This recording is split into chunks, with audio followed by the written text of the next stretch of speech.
The following is a live presentation of CBC Sports.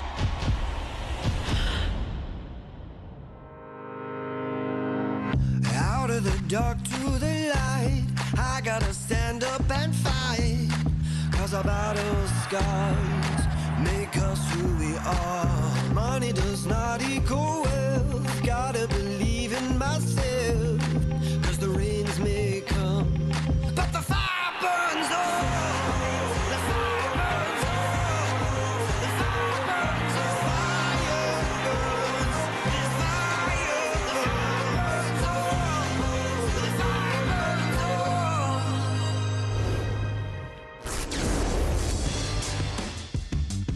La Vieille Capitale, Quebec City, for now the center of the universe for Canadian university football. For the sixth time in the last decade, the host city for the Vanier Cup. And the Calgary Dinos come in hungry. The Mitchell Bowl champions have failed to win the national title in their last 4 attempts, last victorious in 1995. Meantime, the Carabins of Montreal looking for their second Vanier Cup. They won the championship dramatically over McMaster in 2014. They hope they're in friendly territory in Quebec City today. Hi, everybody, and welcome to our coverage of the 55th Vanier Cup on CBC. I'm your host, Scott Russell, along with a couple of former McMaster Marauders and CFLers, Mike Morreale and Jesse Lumsden. Broad strokes first, gentlemen. Let's talk about the national championship. And Jesse, for many of the players, the biggest game they'll ever be in. Biggest game they'll ever be in, potentially the last game that they will ever be in. So emotions are high. You're getting the butterflies. It's exciting. It's going to be a lot of fun. Mike, two very different football clubs. Your first blush impressions of what the confrontation's about? Well, it really is going to be the strength of that Dinos offense against the equally strong defense of the Carabins, and teams that have not faced each other ever. So anything can happen. Dinos and Carabins for the national championship. And the game is taking place in Quebec City at Laval University. And on the sidelines there, to bring us up to speed on all the characters, there's Andy Petrillo. Scott, Carabin kicker Louis-Philippe Simoneau was diagnosed with non-Hodgkin lymphoma in January of this year. Entering his final year of university, all he could think about was remaining on the football team. Now, he underwent chemotherapy from February to July, all the while having the support of his teammates and head coach Danny Machocha. And not only did LP win the toughest battle of his life, he beat cancer. He did, in fact, make the football team. But his ultimate prize came with his girlfriend, Catherine. So when did you know, when you were going through your chemo treatments, that this was your companion for life? At the debut, so the first days, but she stayed with me two weeks and a half at the hospital, and one day she go outside and with friends, and my parent came, and I told my parent if I came exit with the remission, I will demand her. So yeah. And she said yes. Yes, she said yes. For LP, this is his third trip to the Vanier Cup final. 2015 heartbreak, a loss to UBC, but the year before, he kicked the winning field goal to give Montreal the Vanier Cup title in 2014. He'll be looking to lift his team to the promised land once again. And gentlemen, a lineup note, Jean Giraud will in fact be playing today. Scott? Thanks, Andy. A big weapon for the Carabins is in. A strong third quarter ultimately pushed Montreal to a 38-0 win over the Acadia Axemen in the UTEC Bowl last Saturday, 14-0 early in the third. This 16-yard touchdown pass from Dimitri Morin to Kevin Kaya proved to put the game out of reach for Montreal. Meantime, last Saturday's Mitchell Bowl between the Calgary Dinos and McMaster Marauders saw the Dinos' multi-pronged attack flourish on their way to a 30-17 win, led by quarterback Adam Sinagra and the Philpott twins, Tyson and Jalen. This offense flexed its big play muscle. Back with Mike and with Jesse to take a look at the big matchup of the day, and that, of course, is at the quarterback position. Here they are, the superstar for Calgary, Adam Sinagra, last year of eligibility from Pointe Claire, Quebec. Great passing stats, exceptional leader, the 2018 Heck Crichton winner as U Sports Player of the Year. For the Carabins, third-year communication student, Dimitri Morin from Aylmer, Quebec, spent much of the year backing up Fred Paquette-Perreault, but he moved the football against Acadia. Jesse, why don't you take Sinagra?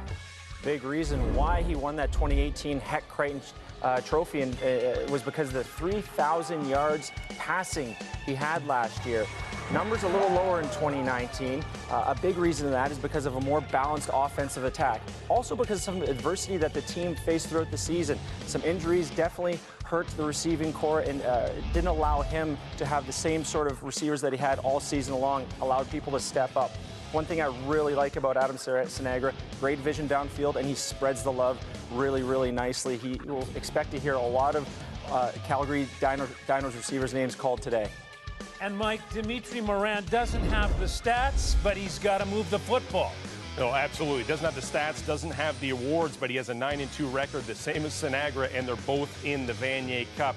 He's 119 for 183 for 1,327 yards on the year. He's got 3 TDs versus 5 interceptions, but he's got something secret in his back pocket. That's Anthony Calvillo, the assistant head coach and quarterback coach. You got to love that. Anthony Calvillo is one of the greatest quarterbacks of all time in the CFL. The head coach of the Montreal Carabins is, well, it's Danny Machocha, who won a Grey Cup with Edmonton. He's also won the Vanier Cup, and he's standing by with Andy Petrillo. Danny, 3 times in 6 seasons, Montreal has made the Vanier Cup final. What has led to that type of consistency? Well, I think I'm a firm believer in having a well-structured program that's aligned and that shares the same vision and values. And there's been continuity also in our program with the leadership from up above. So, like I said, it's a great team. It's not only the players, it's not only the coaches, it's also the administrators and everybody that's associated at the University of Montreal. Regular season, you average 18 points a game, but in the playoffs, what an uptick, now 34 points. What's led to the offense connecting? Well, I think clarity, I think a little bit more consistency. It's a system that we clearly changed at the beginning of the season, something we worked on during the off season. So I think it took a little bit of time for our players to have a good understanding of it. And but it's paid dividends for us in the second season, the postseason play.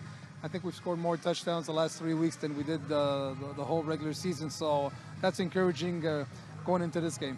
Good luck today. Thank you very much. Danny Machocha and Montreal will have their hands full with the explosive Calgary Dinos. We'll continue to build the kickoff. You're watching the 55th Vanier Cup on CBC.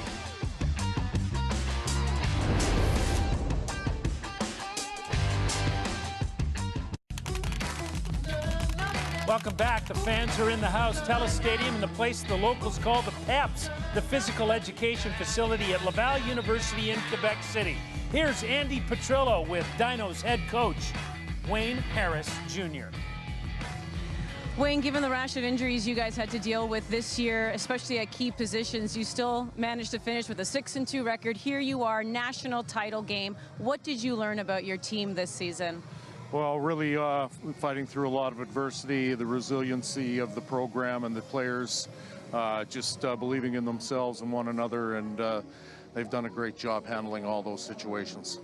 The last 3 times you've been in the Vanier Cup final, you've faced a team from Quebec, but all 3 times it's been Laval. First ever meeting between Calgary and Montreal here. Does it change the way you prepare for an opponent that you don't know that well?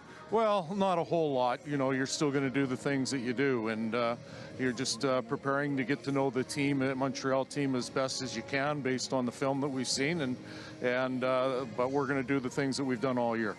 Good luck. Thank you very much.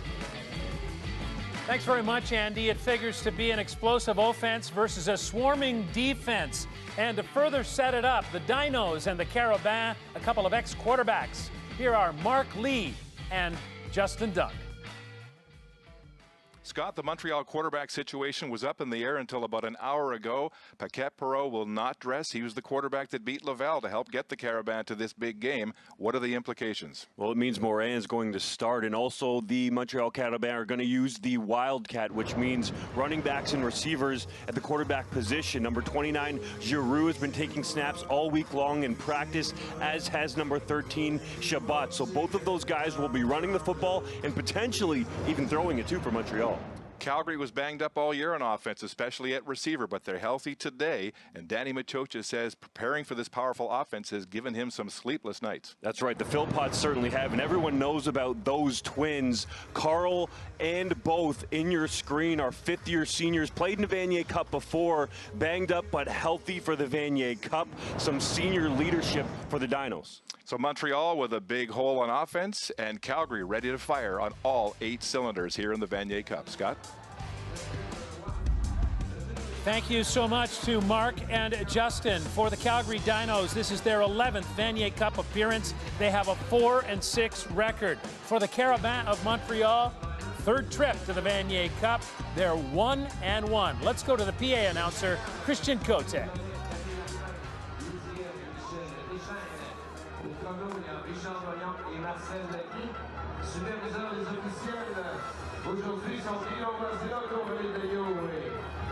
Thomas Zurich, les statisticiens sont Denis Martin de Rencontre, il est dans la rue, Richard Martin est bon. Mesdames et messieurs, veuillez maintenant vous lever pour l'hymne national, ça va être interprété par la musique 35e groupe Brigade du Canada. Ladies and gentlemen, would you please rise for a national anthem?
The 430th Tactical Helicopter Squadron buzzing TELUS Stadium. And we're ready to go in the 55th Vanier Cup from TELUS Stadium. Montreal meeting Calgary for the first time in their history. 2 powerhouse programs from east and west on a good day for football. -3 degrees, but a good wind, a tough wind out of the north at 20 kilometers per hour. So with the wind chill, it feels about -10. But these are 2 teams used to playing late season playoff football.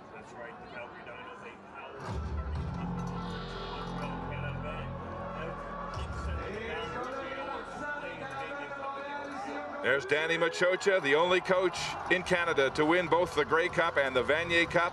He won the CFL title with Edmonton in 2005 and the Vanier Cup with the Carabins in 2014. His 3rd appearance in 6 years in the Vanier Cup. And there's Wayne Harris Jr. He's the son of a Grey Cup champion and one of several pieces of this Dino machine with CFL pedigree. This is his 5th season as Calgary's head coach, his 2nd appearance in the Vanier Cup, losing to Laval in 2016.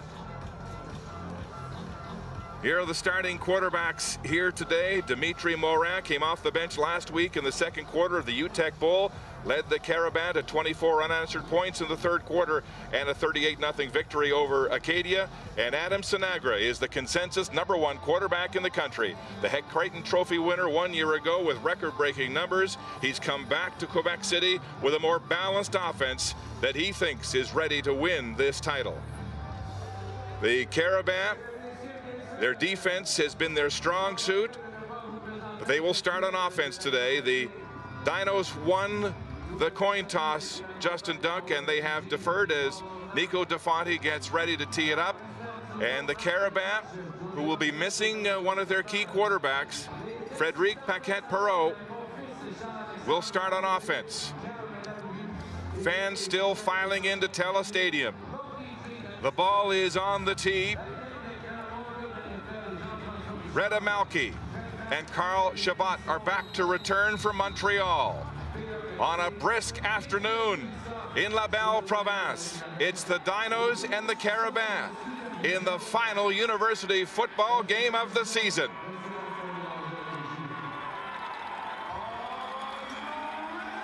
Defonte puts the ball aloft and we're underway in the 55th Vanier Cup. It's Chabot at his 18, tries to come to the wide side and there's nowhere to go as the Dino kickoff cover is there to swarm him. A 1-yard return for this freshman who has increasingly been a factor for this football team this year offensively. And they will start Jean Girard coming back from a shoulder injury in that backfield in a rushing attack that will be paramount for a Montreal offense that has struggled to score this season. Really haven't. Because of that, we could see some Wildcat with Giroux in at quarterback today, but Morin starts under center for the Carabins. First down Montreal. Morin turns and he will hand off. They'll stay on the ground and tough sledding up the gut. This is a Montreal team that scored only 7 touchdowns this year.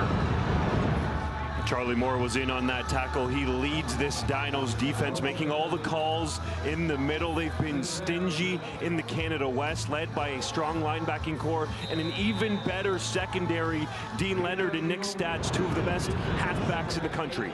2nd and 8 for the Carabins. They go to a 5-receiver set with 4 receivers to the wide side. Looking to the short side is Morin. He's got pressure. He dumps the ball off. Giroux picks it up and he'll have the first down. Oh, he takes a hellacious hit. Trayshawn Abrahams-Webster coming up from the field corner position, but there's an injured Dino on the field, and it's Charlie Moore, one of their key parts in that linebacking core. And we just talked about him, a vocal leader for the Dinos on that defense. Wayne Harris looking on. That is not a player that you want to see down and clearly in agony early in the football game. You can see he's chasing down Giroux from the backside and actually gets a piece of him on that tackle. Looks like his arm got wrapped up there, getting looked at by the trainers. Charlie Moore from South Delta, BC, in his 3rd season, was 2nd in tackles for the Dinos this year. He's a key piece on that defense. He really is. And Giroux out in space where he likes to be. Played a little bit of receiver in CJEP before he got to Montreal, and more on the tackle there. Mark, you mentioned it. The South Delta connection has been a strong one for the Calgary Dinos. So much so, Calgary Flames general manager Brad Treliving came out and wished the Dinos well before they went on to win the Hardy Cup. So lots of support from the Calgary area behind the Dinos. So this is a serious loss for Calgary if Charlie Moore has to leave the game for good, and he is still down at the 35. Moore had an interception in the Hardy Cup. Has been a mainstay of this defense. And we just referenced it. There's the South Delta connection with the Calgary Dinos. Brad Treliving, the GM of the Calgary Flames. You can see there number 9, Grant McDonald, also a linebacker on the team. Charlie Moore, of course, number 50. And then you have Kirk on the end, number 49. All South Delta products. So they've really built a pipeline from BC to Calgary, and it's paid dividends for the Dinos. Charlie Moore is still down on the field as concern continues to be evident, and now they're taking a golf cart out onto the field, so this is very serious indeed, as Moore has yet to move after that big contact with the Carabin running back Jean Girard. Now, Calgary has come loaded defensively. They expected this to be a hard-hitting football game. They have dressed 8 defensive linemen. and another 8 linebackers. So they are loaded for bear defensively, but this is a big, big loss. It really would be. A physical matchup was anticipated by the Calgary Dinos, but to lose one of your leaders on the defense, one of the guys that helps gets everyone aligned properly on literally the second snap of the game, not an ideal situation for the Dinos. Fortunately, behind Moore, Ross DeLaw could step up into his place. A senior player, has lots of experience in the Calgary defensive scheme. Just looking at that replay, he didn't take a big hit there. It was an awkward shot up on the shoulder area as he went by on the tackle. Yeah, it looked like he just got something twisted up the wrong way, and you can only hope that it's not a seriously long injury for Moore as we get a look at head coach Wayne Harris there. Certainly not the start that he would have expected. Here's another look at Moore.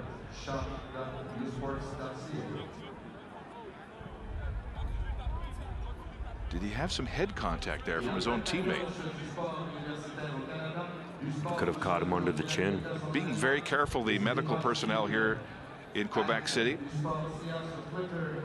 That's Ross DeLaw, a senior linebacker, has had lots of experience. At one time a starter for the Dinos, so he'll look to step up to fill the void if Moore, who looks to be out for a while, obviously will keep a monitor on him. This Calgary football team all year has had to deal with injuries. Most of them were on offense. But, I mean, they were so beaten up at one point at receiver, they had to put their backup quarterback, Joseph, in at receiver. That's right. 70 man games out of 200 lost to injury for the Dinos, but it was almost reversed, that they were hurt at the start of the season and they now have gotten healthy all the way through the playoffs up until this point. So Wayne Harris is weighing his options. He has inserted Ross DeLaw, the 5th-year linebacker from Lethbridge, to come in for Charlie Moore. But, you know, between Moore and Grant McDonald, those are the two guys that really run that big defensive middle for Calgary. And so his absence will be felt for sure. And both players helped out in that Mitchell Bowl win over the McMaster Marauders, obviously, and even more so in the Hardy Cup when they had to face Adam Mackhart, the Saskatchewan Huskies running back that went for over 1,300 yards in the regular season, contained him enough in the Hardy Cup. Those two linebackers did, Moore and McDonald, but one of them here looks like they're going to be nicked up. It's really hard to tell what the issue is, but they're being very careful as we look back at that Mitchell Bowl in Calgary as Jalen Philpott was on the board. Then there's Josiah Joseph, who comes in short yardage.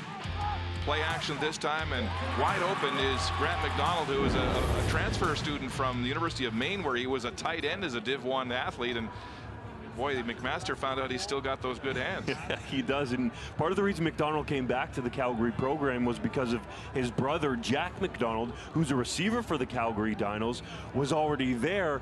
That's one of the major injuries that they sustained to that receiving corps. Jack McDonald and Alex Basilis both went down early in the season against the UBC Thunderbirds with season-ending injuries. So the brother connection brought McDonald back to the Dinos, and he's going to have to play an even bigger role in the game with Moore going out. So they're getting Moore up off the field, and he is actually walking now. Look at that warrior. You have to wonder if it has something to do with his head or his neck, the way they were being so careful before moving him. They had the golf cart out on the field to take him off, but Charlie Moore, who also doubles as the team barber and did all those lovely hairdos, is making his way to the sidelines. You know, it's going to take a lot to get him off the field. 8 tackles for loss, sometimes lives in the opponent's offensive backfield, and the sign for Moore walking off has to be a positive one for the Calgary Dinos. It is going to take a lot to have him sit on the sideline for the rest of the game. How does this affect Morin and the Carabins, who got a first down on the play, and now they had to stand out there for upwards to, what, 5-10 minutes? We'll see how they react as they set up on first down at their own 31-yard line. Play action. Morin with time. Now he's in trouble, and down he goes. And the ball is loose. Dimitri Morin sacked, and they will retain possession, but a close call there as Calgary came calling. Max Batar, number 97, pushing the pocket. And Josh Heyer comes off the edge. He's the man that initially leaps, blocks the passing lane for Dimitri Morat, and then the ball is loose on the turf. The Carabins lucky to get it back as the Dinos swarm all kinds of bodies. Heyer, Batar, Jamin Pelly, all the defensive linemen meet at the quarterback. Loss of 1 on the first sack of the game by the Calgary defense. 2nd and 11. Passing down, here they come again, and he's sacked. No, he gets free, what an escape, and Chabot takes the flat pass. Carl Chabot down the sideline and finally knocked out of bounds inside the Calgary 40. How did the Montreal quarterback escape? Moran showing his escape ability. Looked like it was going to be a sack, and he was down in the pocket. Trayshawn Abrahams-Webster misses the tackle, and then he finds Chabot wide open spaces. That's the Carabins. Julian Edelman, if you will. He can shake free in the slot, stays alive on the scramble play, and wide open for his quarterback Morin after he escapes all of that trouble. Massive play for a Montreal offense that has had lots of trouble scoring. 43-yard gain on the pass from Morin to Chabot. And the Carabins with another big first down. Morin, flat pass out of the backfield to that big running back, Bertrand Beaulieu, the freshman from Haiti. And he makes the catch and will have a gain of about 5 yards on the play. But Morin has come out firing here in the opening drive for Montreal and showing his escapability. That has to be a confidence builder for Morin, who was the starter for the Carabins throughout most of the regular season, Mark, but now inserted back into that role in the biggest game of the season in the Vanier Cup, showing the nerves aren't going to bother him at all. Morin 3 for 3 through the air for 60 yards so far. He was pulled in week 7 against a non-playoff team, Sherbrooke, when he coughed up 2 interceptions. And that's when Frédéric Paquette-Perreault took over. Of course, he is unable to dress today with a suspected concussion. 2nd and 5. Morin in the pocket. He's in trouble. They've got him.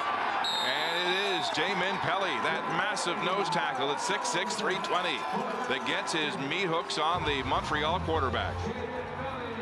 The 350-plus pounder can push the pocket in a variety of ways. Even though he's weighing that much, he can still get off the ball very quickly and then just uses his sheer strength to bully the offensive lineman all the way back into Morin and makes the tackle. Fortunately for Morin, the big fella didn't fall on top of him because that would have hurt, but Pelly actually spent time with the Calgary Stampeders in 2017 on their practice roster, debated whether or not to sign with the Stamp, but fortunately for the Dinos, came to Calgary.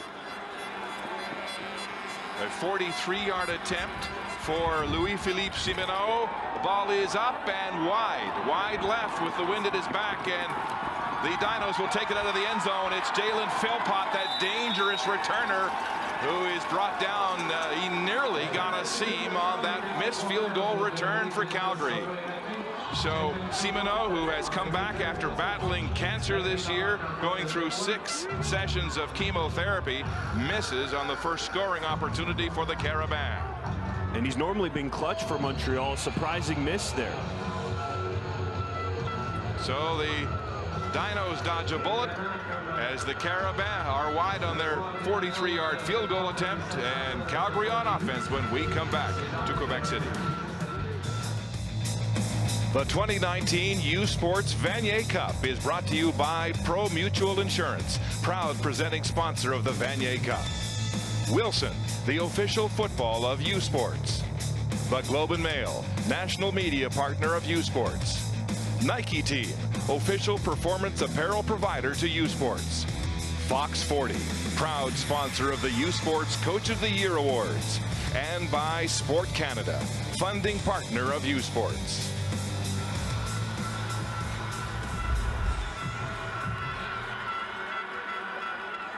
First down, Calgary at their 34.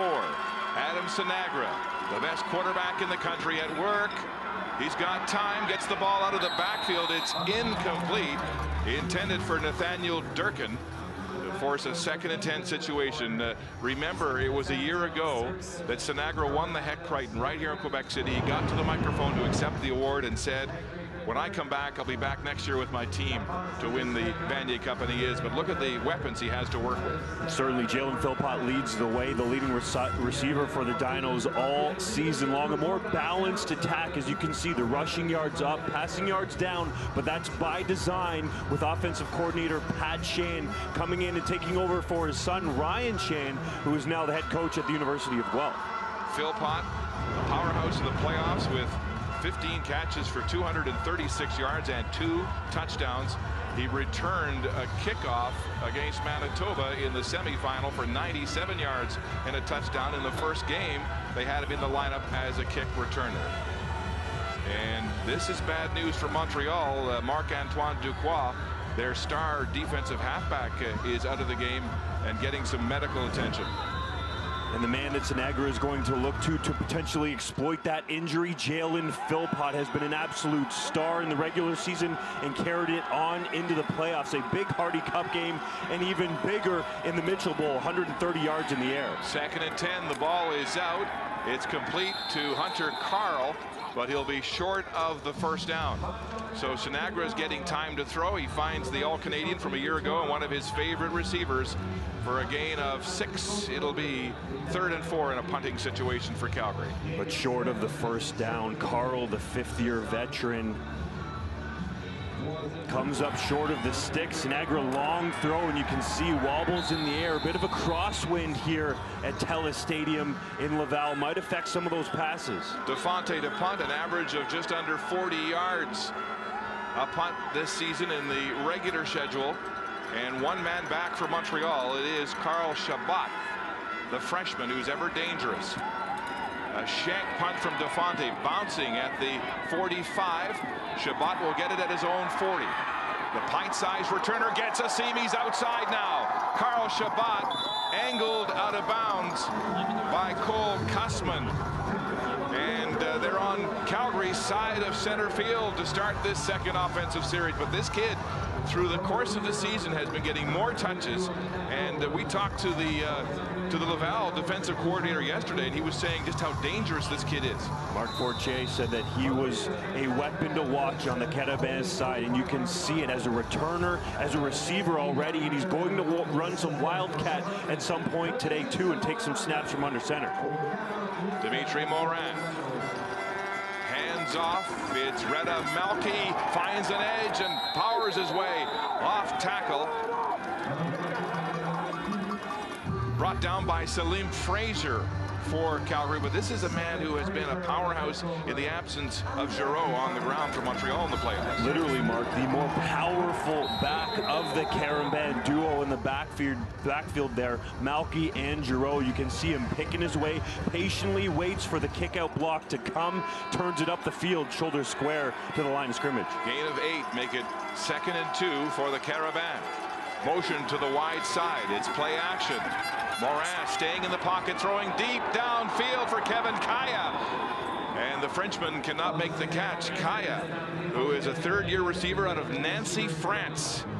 And it's incomplete. The first incomplete pass thrown by Morin so far in this football game. One of the French nationals on the Carabin roster. You can see him going one-on-one there with Nick Stats, the Calgary Stampeders draft pick.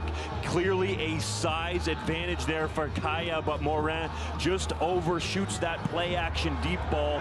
He's going to want that one back. A surefire touchdown missed by Morin. Kaya has been outstanding in the playoffs with 96 yards receiving and 2 touchdowns. And so a punting situation for Montreal as Alain Penverne stands at midfield. He has an average this year of 41 yards a punt. Penverne gets an end-over-end punt taken by Jalen Philpott at his goal line. Jalen Philpott is taken down hard at his own 5-yard line. A 5-yard return for the elusive 2nd-year twin brother of Tyson Philpott. Dangerous as a returner. You got to wrap him up. The Carabins have done a wonderful job so far. Montreal flipping the field. Calgary will start on their 5 when we come back to Quebec City.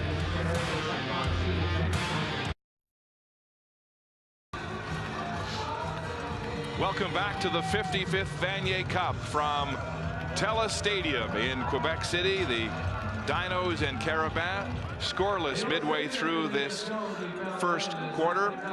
And we saw Charlie Moore go down for Calgary in that opening offensive series, and we do not see Marc-Antoine Ducroix, the star defensive halfback, on the field on this Montreal defense. So that would be a huge loss for a player who's attracted NFL attention.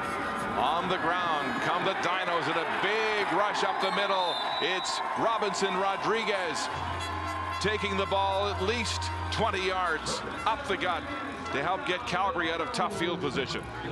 Clutch run from Robinson Rodriguez early on. Breaks a tackle there from Brian Arilamana, the outstanding Carabin linebacker. Gets the Dinos offense some breathing room. He's been very key in getting Calgary to the Vanier Cup. 126 yards rushing against Mac in the Mitchell Bowl. He runs low, he runs hard. 5 receivers set. Here's Sinagra to pass. He's in trouble and sacked. Down goes Sinagra for the first time as that free safety, Ethan Macanzo, got there in a cover 0 package. And Levesque as well, number 45, the true Mike linebacker. Both areas of pressure coming from different levels. A linebacker getting free. Levesque was the first man in there. And then, as you mentioned, Mark, the safety, Macanzo, there to help take Sinagra down, as Montreal will dial it up sometimes and try to keep you off balance. The first wrinkle we've seen from the Carabin D. Loss of 5, make it 2nd and 15. Montreal, or rather Calgary. Time now, Sinagra throwing deep downfield for Jalen Philpott. He goes up where it makes the catch at center field. Oh, double coverage, and they still couldn't stop Jalen Philpott. Add one more, Mark. Triple coverage as Sinagra trusting his deep target. Jalen Philpott showing off the hops, going up and getting the football in major traffic for his quarterback. 1, 2, 3, even 4 defenders around him at the end of the play. Doesn't matter for Philpott. Continues to be clutch for the Dinos. It's a gain of 40 and first down at midfield for Calgary. Here comes the Montreal blitz. They set up the screen. Rodriguez cuts back to the middle of the field. He'll have a first down and a gain of about 12 on the play as this big Calgary offense begins to rumble, starting this drive at their own 5-yard line. Sinagra sets up that screen pass to Rodriguez to perfection, held on to it until the absolute last second, and you can see it's just Rodriguez and one of his big hoggies, Nicastro, out in front of him, cuts back inside as the Dinos find a rhythm on offense. First down, Calgary at the 43 of the Carabin. This is the toughest defense they think they've ever faced this season. Here comes more pressure from Montreal. Sinagra has to bail. Sinagra is going to run with the football. He'll get a block and slip out of bounds before Jean-Sébastien Bellil can get a lick on him, but he steps out right near the first down marker. Sinagra, so common in the playoffs, has really shown that dual threat ability, able to escape pressure. You can see Cramdy on the strong side of the field, number 1 for the Carabin. Couldn't get home and then unable to chase him down as Sinagra escapes pressure and moves the chains for the Dinos. They're an even more dangerous offense when Sinagra is using his legs. The book on Sinagra is he may be at his best as a passer when he's facing the blitz. He'll find those open receivers. First down, Calgary at the 33 of Montreal. Into the flats he goes. It's complete to Dallas Both as he gets drilled into the Montreal bench by Reda Cramdy, the Sam linebacker for Montreal. Wayne Harris has to like what he's seeing out of his offense, mixing the run with the pass. Dallas Both, the 5th-year senior there on the reception, has Vanier Cup experience from 2016 against the Laval Rougeaur. That was a loss. Calgary trying to change that result today. 2nd and 5 Dinos. Ball at the 28 of the Carabin. As Calgary, with all kinds of motion, will go to play action. Another screen. It's complete to Tyson Philpott, but the Carabin waiting for that, and they'll have tackled him for a loss of 2 on the play as Bruno Lagacé makes the tackle for the Carabin, the 2nd-year man out of Montreal. Montreal's defense that has been so difficult to score against all season long stiffens up as it gets close to the red zone. You can see that closing speed to track down Tyson Philpott, who has elite speed in the Canadian game. So this will set up a field goal situation for Nick DeFonte and the Dinos from the 37-yard line. DeFonte's longest this year from 51. He has a big leg. He's been injured earlier this year, but is back to top form. From the 37, DeFonte's kick is up into the wind and wide right. Another missed field goal, and Chabot will take it out of the end zone for Montreal, and he'll be tackled for a return of 8 yards on the play. Credit the Calgary cover unit for getting down there, covering a little bit longer of a field goal, and Montreal is going to have a long way to go. That almost acts as a punt for the Calgary Dinos. So because the ball was brought out of the end zone, they will spot it at the 20-yard line, and that's where the Carabins will scrimmage on offense when we return to the Vanier Cup.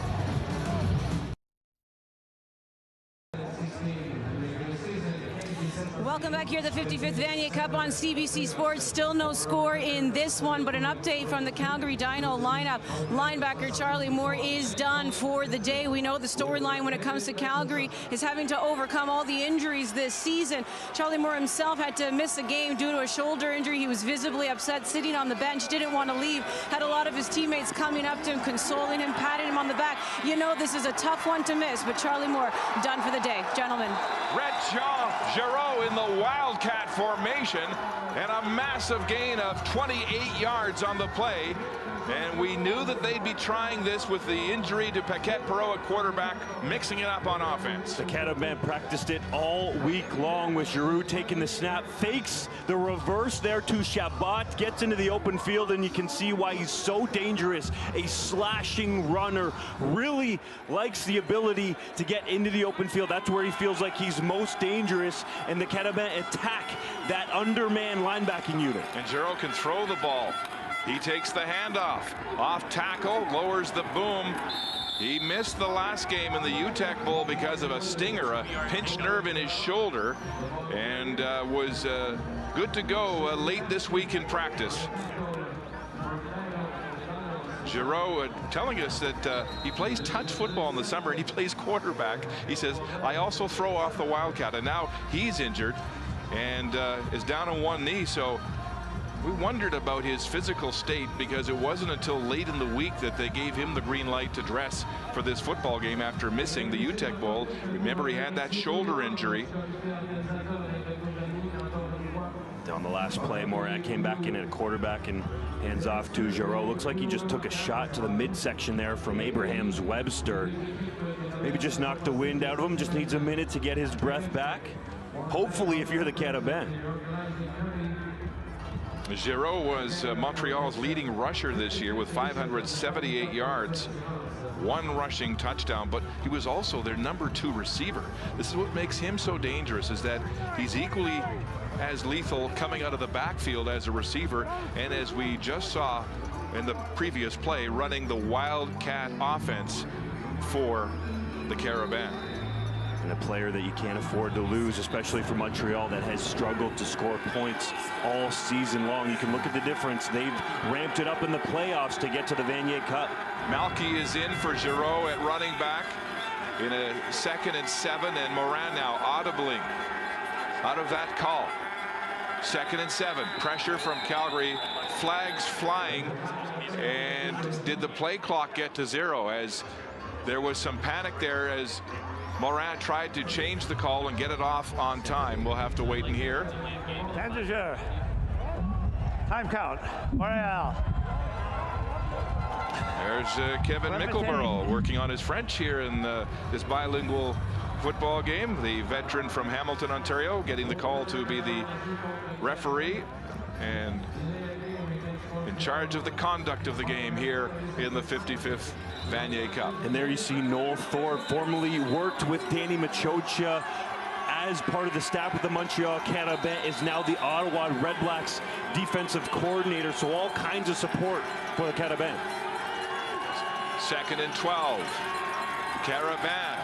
4-man rush from Calgary. Moran with a crossing pass, and it's complete to Raphael Major Desjardins, the 4th-year student from Maria, but well short, just back to the original line of scrimmage, and so the Carabins will have to turn the ball over in a punting situation for this young receiver who came out of U.S. prep high schools, as opposed to the CJEP route that most of the Quebec-based athletes take to get to the U Sport level. So Penvern to punt, standing at his own 35. Jalen Philpott is the lone returner for Calgary, an end-over-end punt that bounces out of bounds as Penvern is keeping that ball away from the dangerous Jalen Philpott. The blue hair flowing out the back for Penvern, and if anything, with the Philpotts returning, you want to make sure you err on the side of kicking that ball out of bounds. Don't give it to them into the middle of the field. That's where they're so dangerous. Adam Sinagra had those gaudy numbers last year when he won the Heck Crichton, a U Sports record, 3,233 yards passing. This year he's down by almost 1,300 yards, but this offense is more balanced with Pat Sham, an offensive coordinator built for the playoffs. And there they go, running the ball. Rodriguez is swarmed by this Montreal defense that is so encouraging. This is such a tight defensive unit as they flow to the ball. They call themselves the Carabins. I mean, they are a bunch of renegades. That's how they operate. They really are. And one of those renegades is on the bench, Dequoy, and in for him, as you see on your screen, number 4, Joseph, taking his spot at the strong side halfback position. They don't often blitz Dequoy because of what he means in terms of back end coverage, so it could be a huge loss if the Dinos exploit. 2nd and 7. Sinagra with the crossing route is complete to Dallas both with a straight arm, and finally wrestled out of bounds just shy of the 45-yard line. But that is the key. Will they go after Joseph? And that's right in that area. You can see both beats Joseph on the play. The crossing route coming from the short side of the field to the strong side. Sinagra spots it to both, who with his legs picks up the first down for the Calgary Dinos, and more yardage tacked on. Roughing the quarterback called on the Montreal Carabins, so that means Sinagra draws some extra yardage for his team. You can see that's Marion taking a shot, and you can't do that in the Vanier Cup right in front of the officials. He's the ringleader. He was telling us, I'm ready to punch a few guys in the mouth. Yesterday at practice, he was all fired up. First down at the 50, and another stoppage here as Mickleborough blows his whistle to stop this play before it gets started. And look at that, Marion is already having words with one of the offensive linemen for Calgary. Here's the call.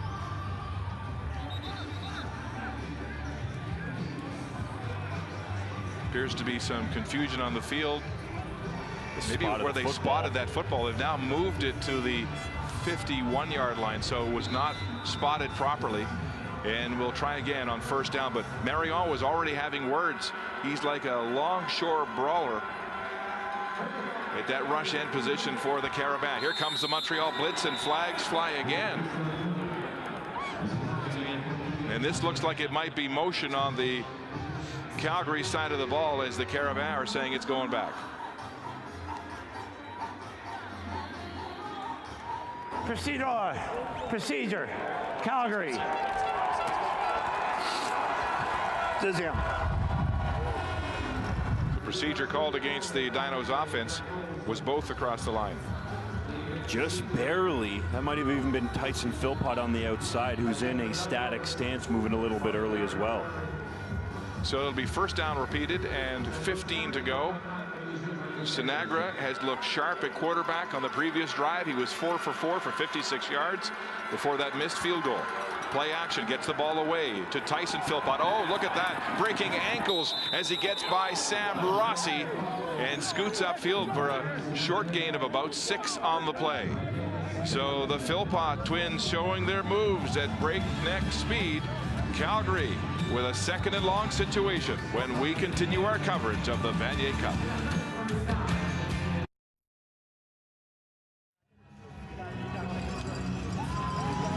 Well, there was a little bit of panic yesterday when the game balls were held up in customs yesterday, a total of 72 of them, and that was because of paperwork, a little misunderstanding. But either way, the balls did not arrive in time, and a Wilson representative had to drive them in from Montreal just to make sure they got here, and Laval equipment staff had to work late to make sure the balls are prepped. As you know, they like to sand them down, get them ready, make them a little bit more sticky for the players here. So a little overnight work there to make sure the game balls are ready for the 2019 Vanier Cup. Now an update when it comes to the Montreal Carabins. Marc-Antoine Decoy, he will not be in the lineup for the second quarter. He will be reassessed at halftime, but as of right now, he will be out and reassessed till the second half. Adam Sinagra with a deep ball for Jalen Philpott, and it's complete again. Sinagra now good on 9 of 10 attempts in this football game. Sinagra throwing that deep corner out to Jalen Philpott, one of their staples in the Dinos offense, going over the top for a big-time play. Philpott doing it again for the Dinos. Sinagra looks like he's on point today in Quebec City. 30 yards. The hookup between Sinagra and Philpott. Across the middle, it's complete to Dallas Both. He takes a big lick as he gets to the 15-yard line. And once again, Calgary threatening a scoreless football game to start this second quarter, but it's been awfully good as we look at the first quarter stats powered by Wilson. What jumps off the page to me is the Dinos' time in possession, over 8 minutes in the first quarter, really controlling the pace of the game. 96 yards passing, 31 on the ground. They're going to want to be a little more balanced throughout the game. Sinagra in the red zone. It's in behind Both and incomplete, with Bruno Lagacé right there, and Sinagra wants that one back on that 2nd and 5. The field goal unit has to come out again. That's 2 drives that could have been absolutely perfect that end with a field goal attempt. Sinagra yelling to the skies because Both had a few steps on his man Lagacé coming across the middle. That could have been a potential touchdown connection if Sinagra can put the football on the money, but it's behind Both. Completion costs the Dinos a shot at a TD. Nick DeFonte, who's been wide on his first attempt, will try this from the 23-yard line. Hunter Carl to hold. The ball is up and good. And the first points are on the scoreboard in this 55th Vanier Cup on a 23-yard field goal by Nico DeFonte, who was on and off the roster this year with leg injuries. His field goal percentage was the worst in the Can West at 38%. He only was good on 6 of 16, but now that leg is back, and now he's striking that ball the way he used to. That's right, Mark. How that started originally was in training camp. He overkicked. DeFonte, just such a perfectionist and always wants to be putting more power into his leg. The famous kick that was heard around the world, if you will, a 59-yarder in the 2017 Hardy Cup. So you know he's got the leg, but they wanted to rein him back a little bit, which has helped get him healthy for the Vanier Cup. There's another injured Carabin. Byron Archambault, the linebacker coach and special teams coach, who was a member of the 2014 Vanier Cup champions here at the Carabin organization. He was a captain for the Montreal Carabins on defense, was their middle linebacker on that Vanier Cup winning team, and it looks like their star middle linebacker is down on the field as Sinagra going over the offense with Jabari Arthur, the receivers coach, a former Calgary Stampeder first-round pick in the CFL. He relays the calls to Sinagra with Pat Shea, the offensive coordinator, up in the booth as they work on Levesque. This would be another big loss for the Carabins. Jean-Philippe Levesque, the 4th-year player out of St. Paul de la Croix, Quebec, phys ed major. As you say, is the rock middle at Mike linebacker for this Carabin defense. He takes on offensive linemen. Powerfully built athlete. Danny Machocha is not only the head coach, he's the defensive coordinator for this Carabin team, and this doesn't look good for Levesque as he is helped off the field and unable to put any weight on his left leg. Michael Carpentier is the backup at middle linebacker, but he's a freshman. So with Decoy out and now the starting middle linebacker Levesque, this very stout Montreal defense missing 2 key starters. First down for Dimitri Morin and the Carabins to start this drive at their own 40. They'll hand off. It's Jean Giroux, and he is hit for a loss on the play. Grant McDonald, the middle linebacker, in there as the Stampeders sniff that out. DeLaw in the game for Charlie Moore, in on the tackle as well. A slow developing run play, a counter to the strong side of the field. Oyasoro and Grant McDonald comes over the top to finish it off. The Mitchell Bowl defensive MVP for the Dinos in on the tackle, along with the senior DeLaw.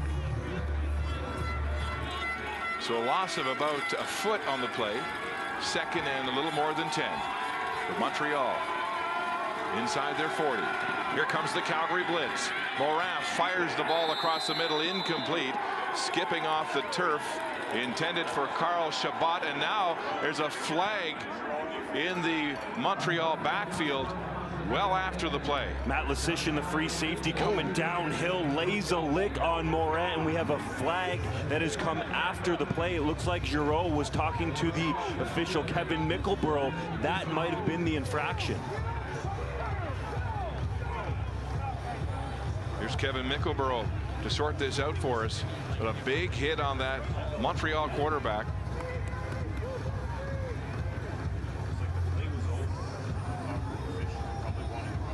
Rudez, roughing. Montreal, 15-yard penalty. So the penalty against Giroux, who tries to plead his case to Danny Machocha on the sideline. It happened well after the ball was thrown.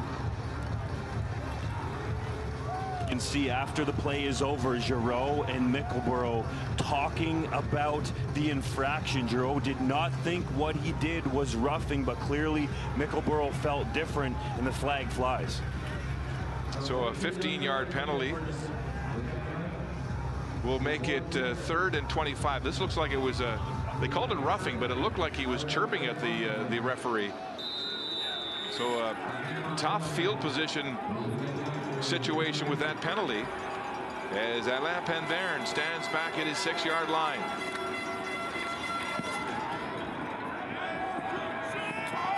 Punt is taken on the far side by Philpott 5 yards. for a 5-yard return. And so look at this, Calgary with great field position to start this drive.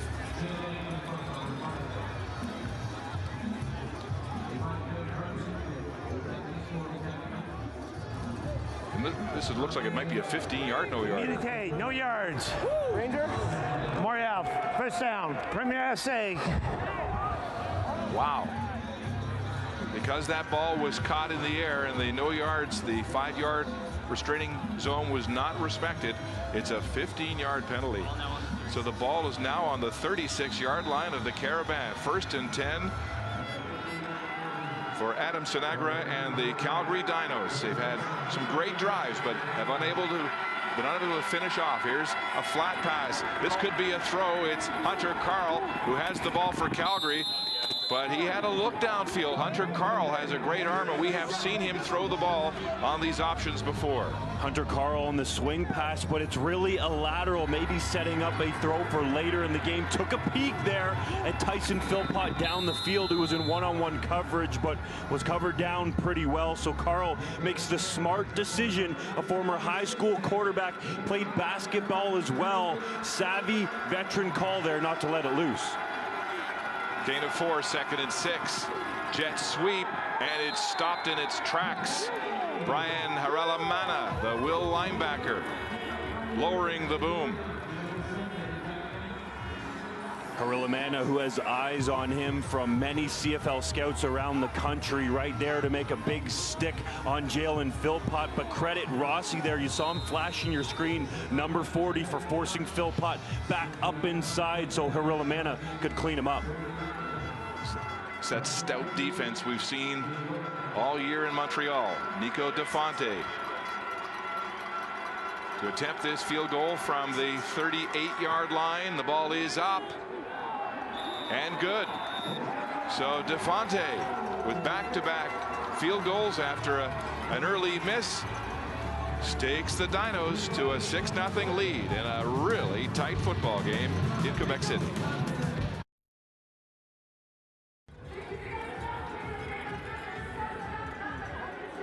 Welcome back to TELUS Stadium in Quebec City, where the Dinos have a 6-0 lead on the Carabins. This is a Dinos team that is making its 5th appearance in the Vanier Cup since 2009. They began in the 80s with three Vanier Cup wins in 5 years. But it's been a long time, 1995, since they last hoisted the Vanier Cup. A long time for a team that's been so dominant. That's right. And it's been a tricky place to play, and Laval has for the Calgary Dinos 0-4 all-time at TELUS Stadium. Dimitri Morin, third-year quarterback, only his 2nd season as a starter in Montreal. He'll hand off to Malky. Malky looking for a seam. He'll get outside on that surge play for a very short gain. Malky, who has had a powerful playoff, carrying for 231 yards in 3 playoff games. The Dinos really stacking the box, especially on first down, stringing out this run game. All kinds of red helmets swarming to the football.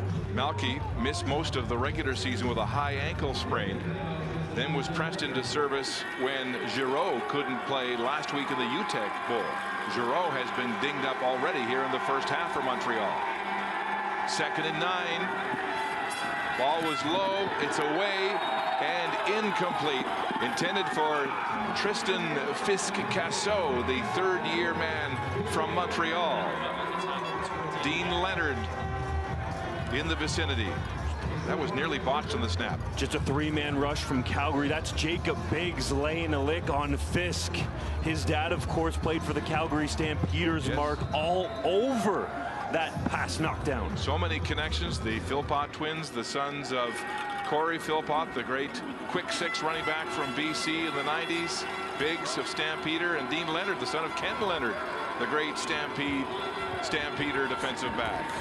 Penverne, a line drive, trying to keep it away from Jalen Philpott, and he does. Penverne's a big punter at 6'3", 244. We just referred to it, Mark. The last time Calgary won a Vanier Cup, 1995. That's Don Blair, the Heck Crichton winner. That year led the way for the Calgary Dinos. What a while it has been, though, for the Calgary program. They have gotten back to the Vanier Cup many times, but it's been a long time since they actually hoisted the trophy. Saw Greg Vavra there, and there's been 4 Heck Crichton quarterbacks from this organization. Eric Glavick, Andrew Buckley, and now Adam Sinagra. And Buckley and Glavick have stayed involved, working as quarterback assistants. On the ground, it's Molnar pounding the ball on first down for the Dinos. And he'll have a gain of about 2 yards on the play. With this Calgary offense, we've talked about it being a more balanced offense this season, less pass happy, less big strike, and more running like that. Pat Sheehan, the new offensive coordinator, trying to get this team ready for a game just like this in the cold. That's right, and Sinagra doesn't mind it, even though last year he threw for over 3,000 yards. Stats are down, but they're in the Vanier Cup, which is all that matters. 2nd and long, make it 2nd and 8 for the Dinos. 3-man rush from Montreal. Sinagra will run. No, he'll get rid of it. Was he across the line of scrimmage? He's okay. He finds Molnar in the flats, and he'll scramble upfield for a first down and a gain of 16 yards on the play. Sinagra making it up on the fly. Looked like he was going to pull it down and try to run for the first down. The Carabins playing a cover 4, but at the last second, like he has eyes in the back of his head, turns and spots Molnar in the open field to move the chains. Oh yeah, he's on fire. 16-yard the gain. Against the blitz, they'll stay on the ground with Molnar again, and the 3rd-year running back from Calgary charges right through the heart of that Montreal defense for a gain of 5 yards on the play. Sinagra clearly really getting a feel here in Quebec City, getting comfortable against this tough Carabin defense. You can see it on the previous snap where he hits Molnar, who was literally behind him on the play. A little flick throw for a first down. Sam Rossi with his war paint on made the tackle. Here comes pressure from the Carabins on 2nd and 5. Ball's loose on the sack. Ball on the football field, and the Carabins trying to find it is still scrambled. Did Calgary get back on the ball? We'll have to wait and see. Relamana, who was around it, is pointing towards the end zone, saying it's Montreal ball. And it is a turnover. Reda Cramdy forcing the turnover. Sinagra losing the handle. And the Carabins will take over. On the second and medium situations, the Carabins like to throw different pressure looks at you, and that's what happens there. Cramdy comes off the edge, knocks the ball away, and finally his defender is able to jump on it as he watches from afar. A key turnover cause from Cramdy off the edge. Sinagra a little loose with the football. Looks like Germain finally got on that loose ball. The Carabins, can they take advantage? We'll find out when we come back.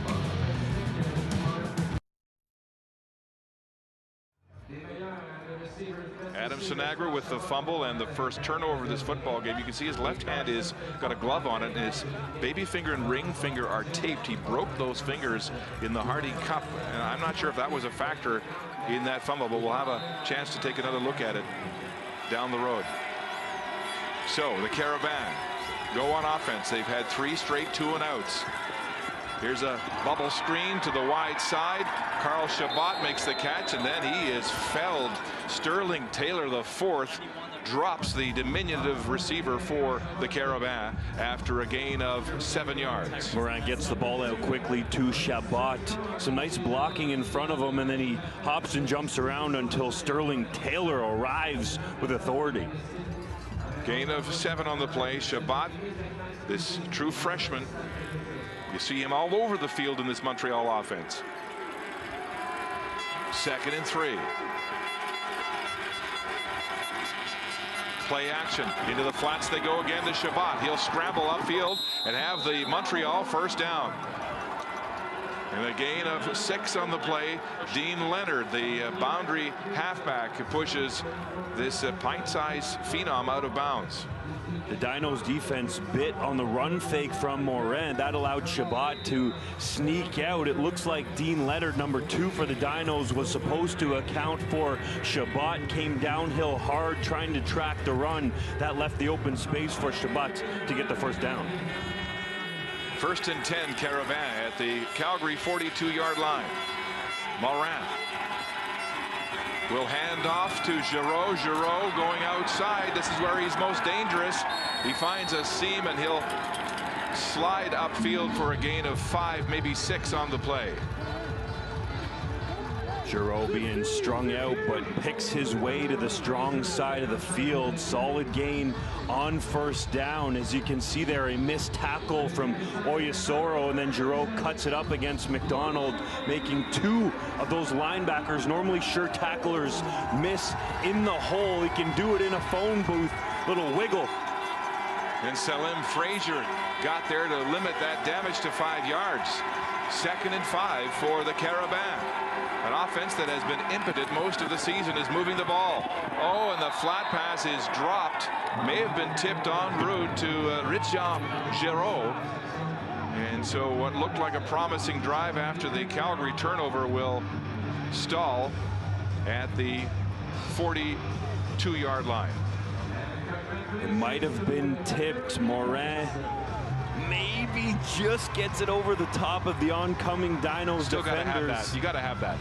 That's right. It's got to be a better throw from your quarterback. Giroux had a little bit of space there, but Calgary was closing in all areas, on the quarterback and downhill to Giroux. This is a Calgary offense that only had 3 passing touchdowns in the entire regular season. Crazy to think when Anthony Calvillo, the all-time leading passer in the CFL, is your offensive coordinator, that you only have 3 passing touchdowns. So a punt situation for the Carabins.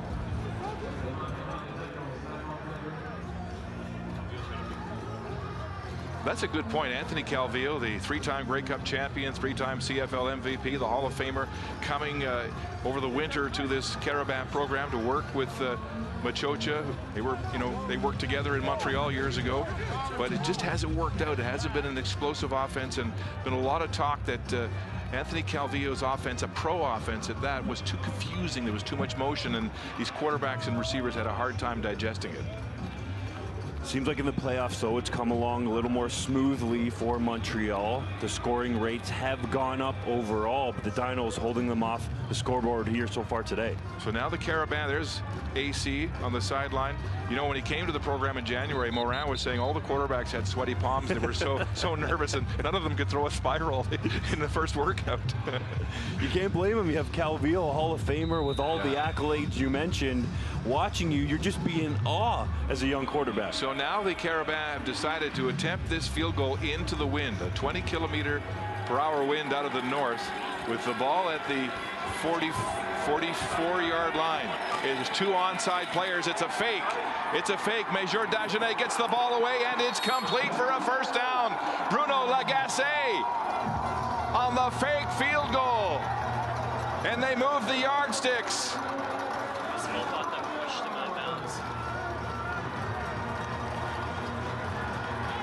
We saw them run that in practice during the week, Mark. They got in on Wednesday night to Laval on Thursday, ran a number of trick plays, and the first one pulled out. Dagenet to Lagacé for the first down as the chains move. Montreal doing whatever they can to try to put some points on the board. I'm telling you, there are like 6 guys in this offense that can throw.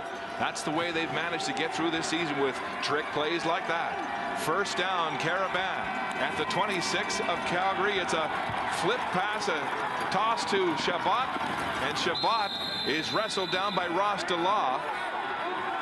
And there's some pushing and shoving and some words after the whistle, and it'll be a gain of 6 on the play.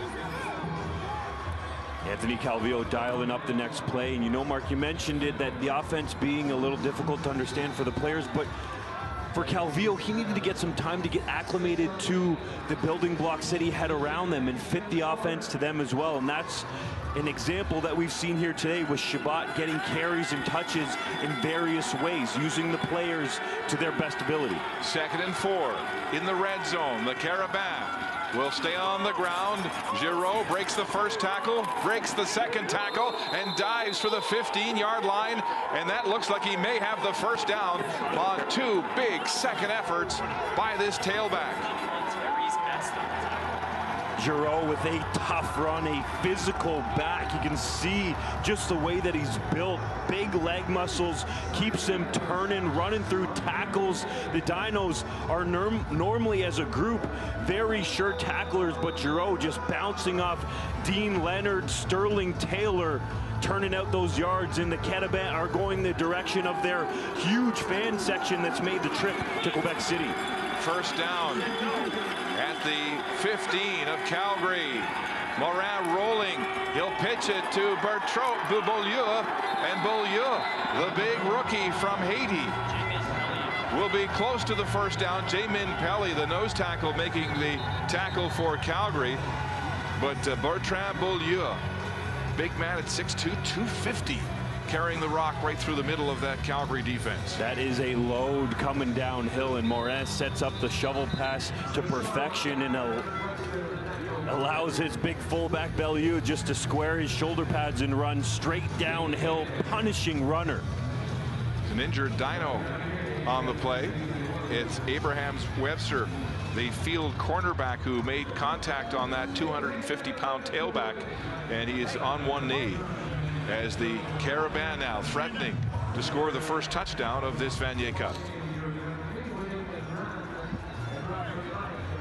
They only scored 7 touchdowns all year, Mark, 10 in the playoffs. So you can tell they've picked up the offensive production to get themselves to the Vanier Cup. We mentioned Calvillo. It took a little time for all of the pieces to fit together, play caller and players, and it's paid off in the playoffs for Montreal. Don't forget, Frederic Paquette-Perreault came in the playoffs and was instrumental as the #2 quarterback under Anthony Calvillo's offense to get that team going in the playoffs. Let's go to the sidelines, and here's Andy. Well, Mark, you're right. For Anthony Calvillo, it was a bit of a learning curve for himself as well when he took over coaching here with Montreal, and it's something Danny Machocha could relate to as well. I mean, Danny Machocha, coming from the CFL ranks, when he joined the university ranks, he couldn't quite get through to his quarterbacks until one day his wife said to him, you have to remember, you're not coaching Ricky Ray anymore. You have to see the world through their eyes. They're not at that professional level yet. And he said that was something that even Anthony Calvillo, as we know, a Grey Cup champ in the Canadian Football Hall of Fame, he too had to learn that curve and learn how to see the game through their eyes at the university level, not quite the pro level just yet. Gentlemen. And as Justin was saying, I mean, they scored 7 touchdowns in the regular season, 10 in 3 playoff games. So they flipped the switch. The light bulb went on in the playoffs. And here we go. This drone shot showing a second and less than a yard situation. They go to the Wildcat offense with Giroux at quarterback. He'll try to get outside, and he will get the first down, breaking that tackle. Was it Oyasoro out there that had him wrapped up, and he got free to get the first down, but now he's down again. Giroux, who's been nicked a couple of times in this first half. Giroux in that Wildcat situation, second and short, just does enough to get away from the tackle of Oyasoro, who looked like he was going to have the Montreal running back stacked up short of the first down. Grant McDonald piles on top, and that seemed to cause the injury. All right, they'll attend to Giroux. The Carabins threatening when we come back.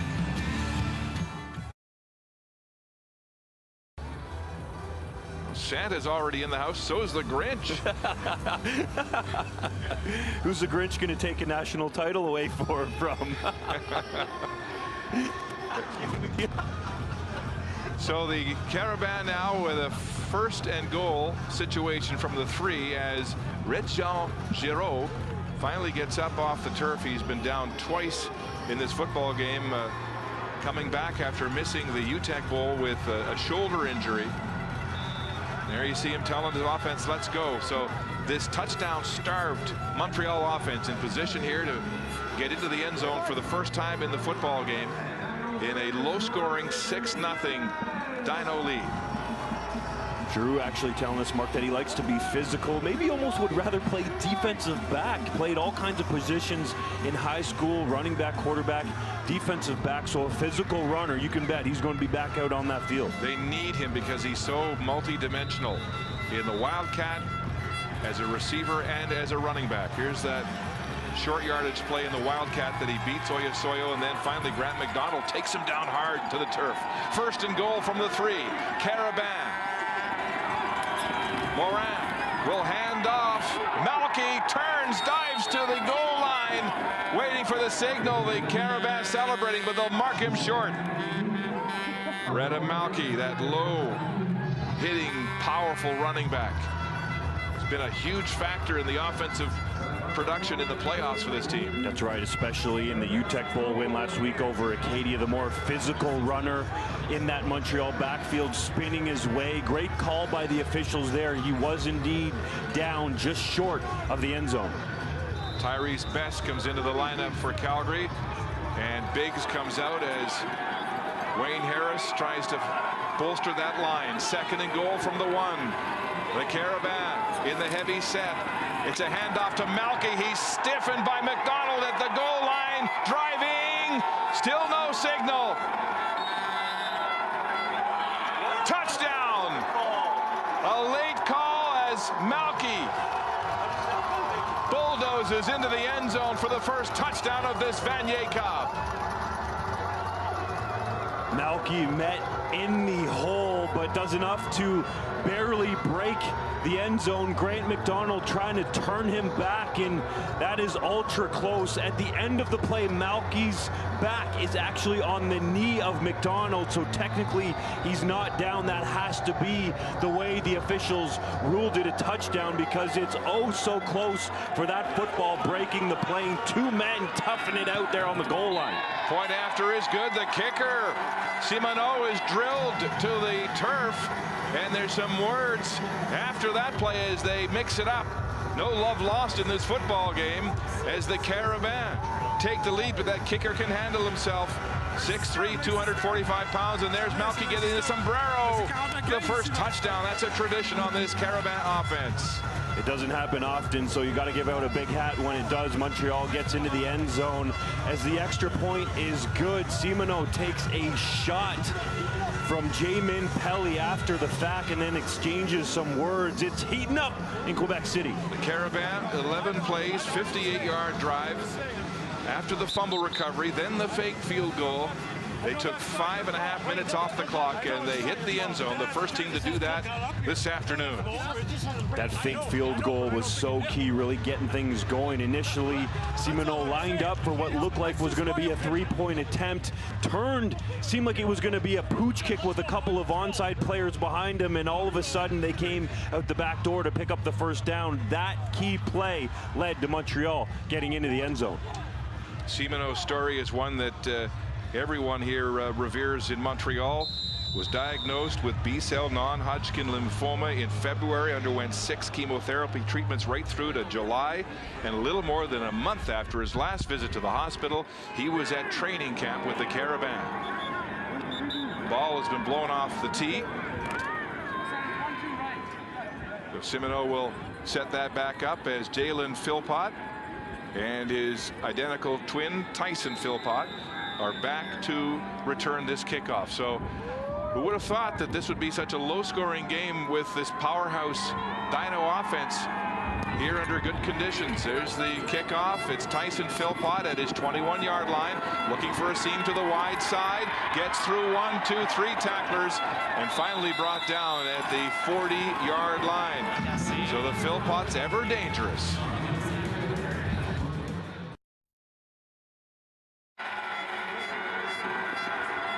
First down, Calgary. Jalen Philpott takes the ball from Sinagra, breaks 2 tackles, trying to get down the sideline, cuts inside, and is hauled down. Another ankle-breaking yak yardage for this tremendous second-year receiver for the Dinos. A 40-yard pickup. A perfect example of why Sinagra loves these receivers so much. The Philpott twins, that is. Jalen in the open field, catches it for just a couple-yard gain, turns it up, and immediately gets to full speed. So smooth, it looks like he's gliding out there, but trust me, he is moving fast. Conzo and Herelamana making the tackle on that 40-yard pickup. Here's Sinagra throwing again.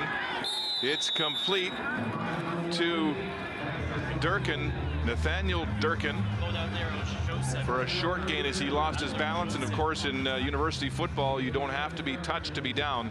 It's a gain of 6. And Durkin, a younger player for the Dinos, but a physical presence. They feel like big body in the slot. Sinagra trusts him implicitly when he's going to target him with the football. 3 catches for 110 yards already for Jalen Philpott in this football game. 2nd and 3. 3-man rush. Ball is away and complete to Dallas Both. That's the one that Sinagra had earlier in this football game. And wow, Both is hammered on the play by Pierre-Gabriel Germain. Both coming across the field in the crossing route. The same play that Sinagra missed the last time down that could have been a touchdown for the Dinos makes good there, but Both pays the price for the reception. Germain blows him up from the backside at the end of the play. Both the 5th-year art student with a first down. They're in the red zone. The Dinos now trying to answer back. Ball is away, and Sinagra is hit from behind as Reda Kramdi came from the Sam linebacker position on the blind side to hit the Calgary quarterback. Kramdi, the man who caused that fumble, which ultimately led to the Montreal touchdown, coming once again free off the edge. You can see there like a heat-seeking missile on the quarterback. Just gets there in time on Sinagra to force the incompletion. Sinagra was forced out of the Hardy Cup in the second half with a suspected rib injury. Did not finish the game, but he has been back ever since. 2nd down.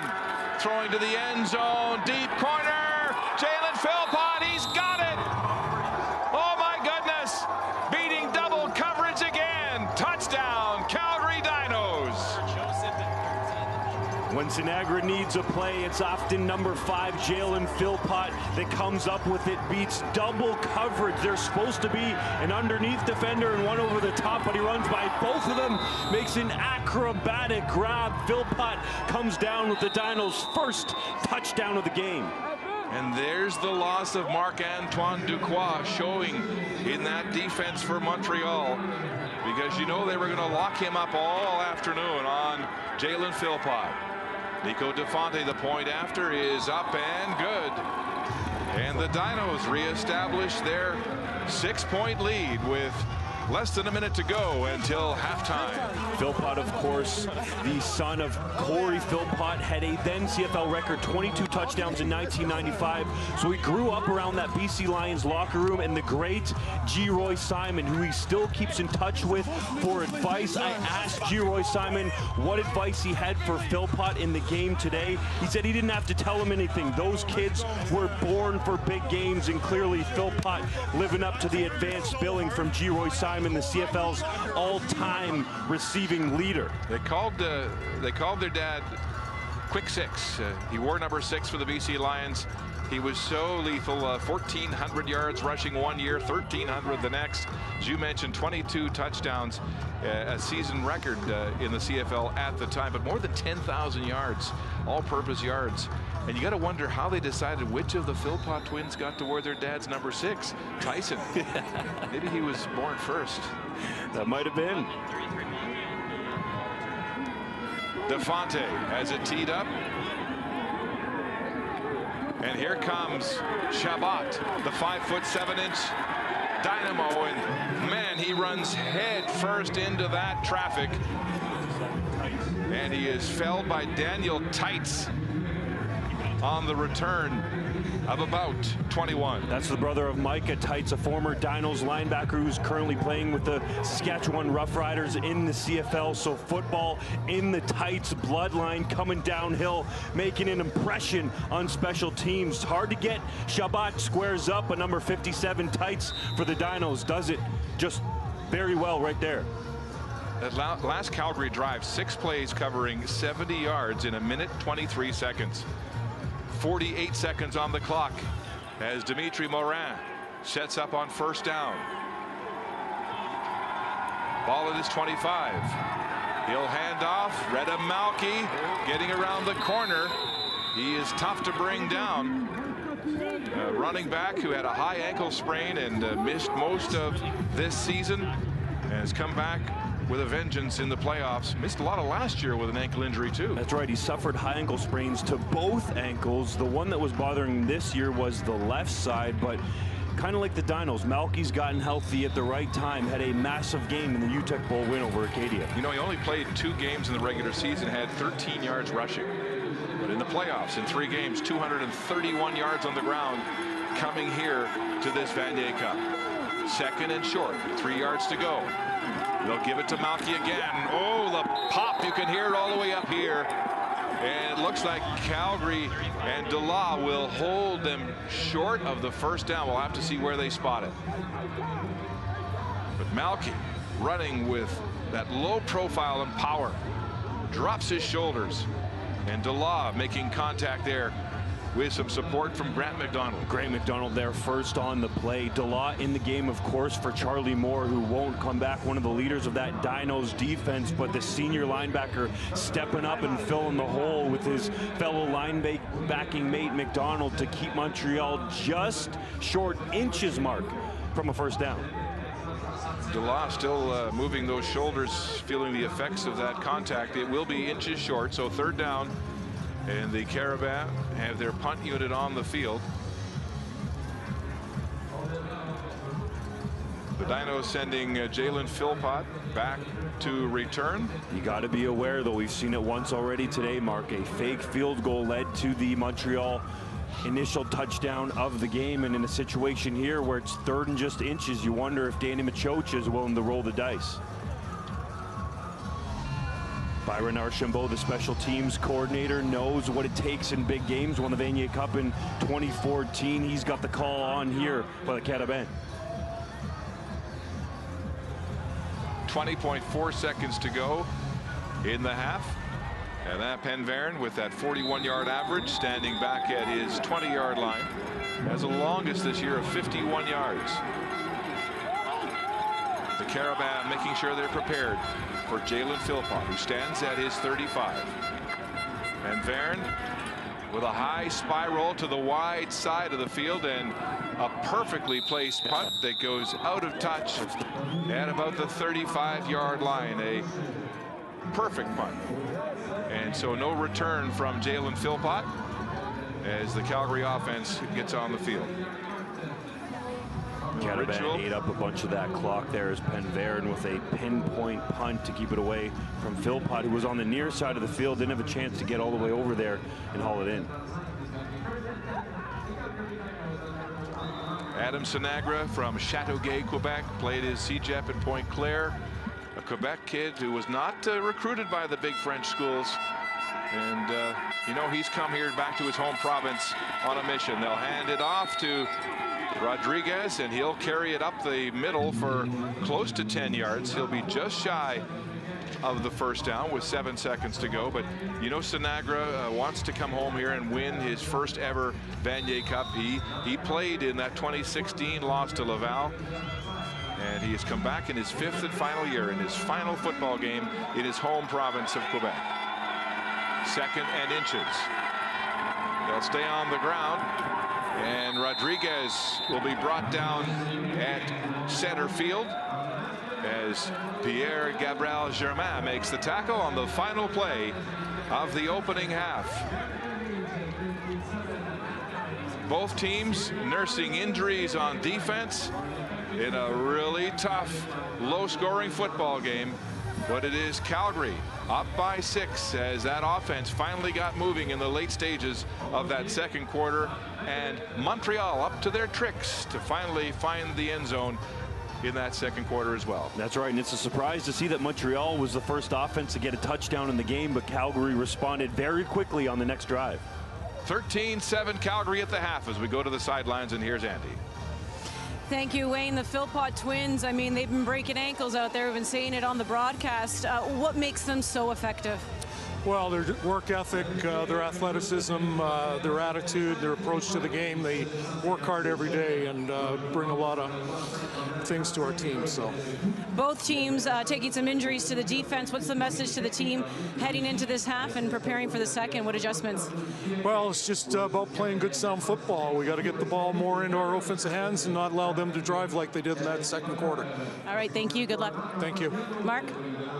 Andy, it's a tough, hard-nosed half of football, just like we expected, as the visiting Dinos on a mission to finally win a Vanier Cup in this decade that has eluded them, go to the half with a 6-point lead over the Carabins.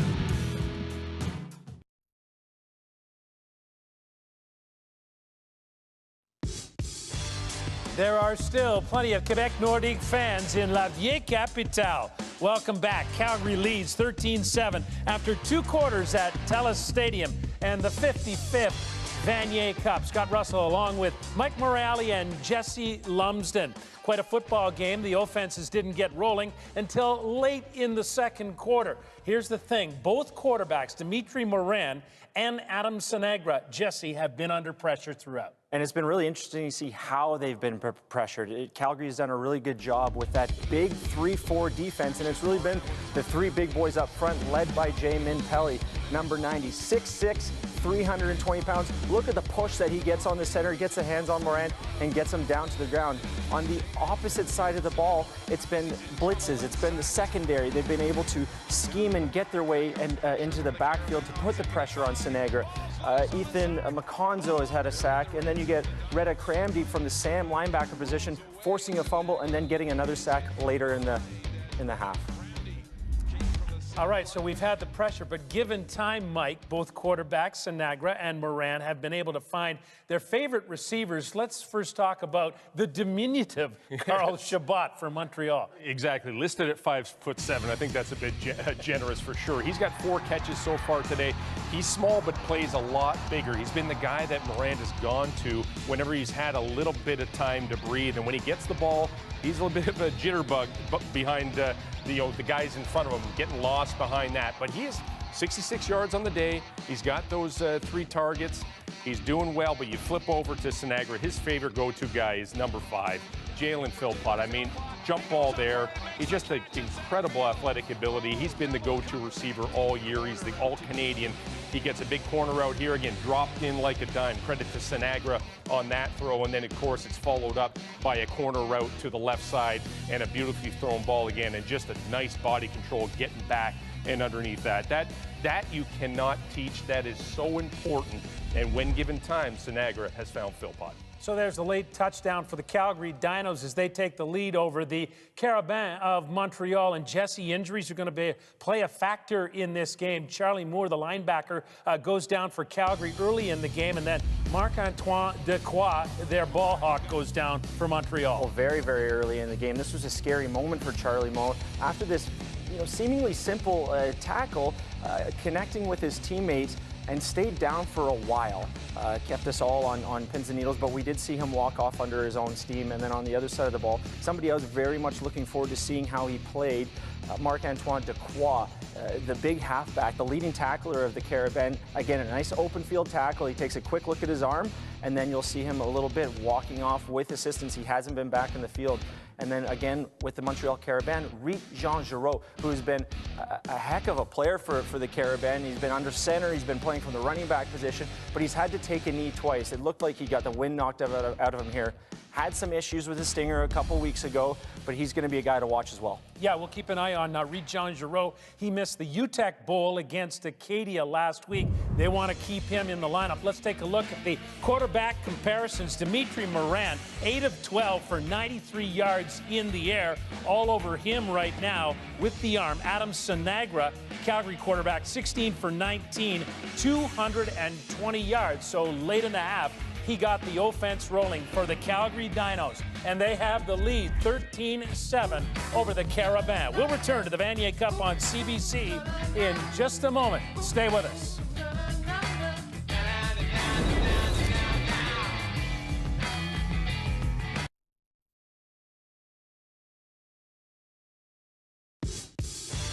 A number of youth sports champions have already been crowned across the country this fall, and there are plenty of connections between this list and the two schools in today's game. For instance, the Dinos men's cross-country team won Calgary's first national title of the year just 2 weeks ago.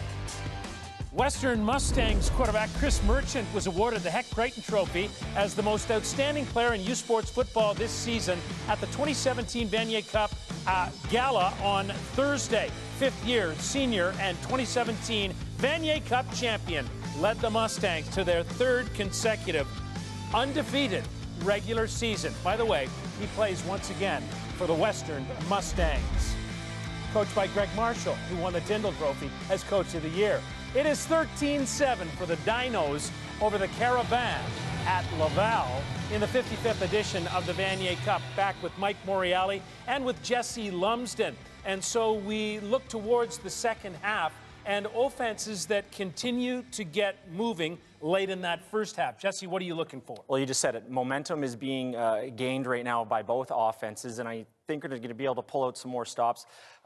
Montreal had some nice trickery, special plays, pushed them into the end zone for their first score of the game, and it seems that Sinagra and Philpott are picking up steam. Yeah, Mike, I wanted to ask you about that because with the arrival of Pat Sheehan on that coaching staff, that Calgary offense is much more balanced. Philpott, yes, but they're going to run the ball with Rodriguez as well. Oh, absolutely. That balance is key to how Pat Sheehan has chosen to approach this year, and it's really paying off for him. But don't sleep on the pass game. We've seen what he's able to do through the air, especially to Jalen Philpott. They're dynamic, and I think there's more to come.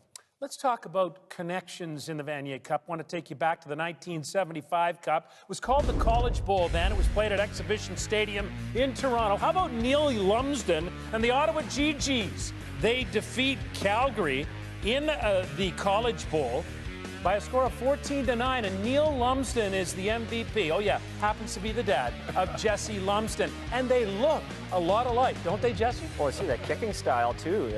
Beautiful step in, toe on, and the old toe bash. But it's got the moves on the outside run, and it's nice. You know, it was one of the great things. Neil Lumsden winning the MVP of that College Bowl. As the Vanier Cup was known back then, the Ottawa GGs over the Calgary Dinos. Dinos have won the Vanier Cup 6 times in the course of their history. Right now, they have the lead 13-7 over the Carabins of Montreal. We'll return to the Vanier Cup on CBC in just a moment.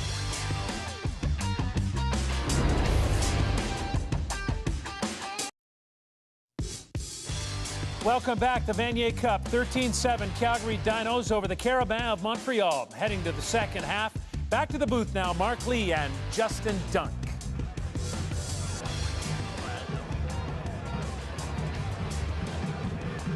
Adam Sinagra back on the football field warming up for the second half of this 55th Vanier Cup. His team up on the Carabins of Montreal 13-7. Sinagra with some outstanding statistics in that first half. Justin Duck good on 15 of 18 attempts for 211 yards and a touchdown. The one blemish was the fumble. That's back to what he was doing in 2018, throwing for over 400 yards a game. Danny Machocha and the Carabins defense going to try to find some way to slow down Sinagra, who's gotten into a rhythm. Dimitri Morin good on 8 of 12 for 94 yards. He was sacked twice. Malky, a powerhouse, pushing that ball into the end zone, and a rare touchdown scored by this Montreal offense this season. But was it a touchdown, Mark? And well, we're going to have to keep an eye on that as the game goes along. It was so close. There was no definitive look down the goal line. It looked like Malky's knee might have been down before the ball crossed the plane. Whether those points factor in or not, we're about to find out. And his back was to the goal line, and Grant McDonald looked like he had him stopped. So there's McDonald warming up as this Calgary Dinos defense has been super stout again here today. The Calgary touchdown scored, Justin, they were the first points Montreal allowed on defense since the fourth quarter of the Dunsmore Cup. That's 72 minutes and 25 seconds of football. We're going back a couple of weeks.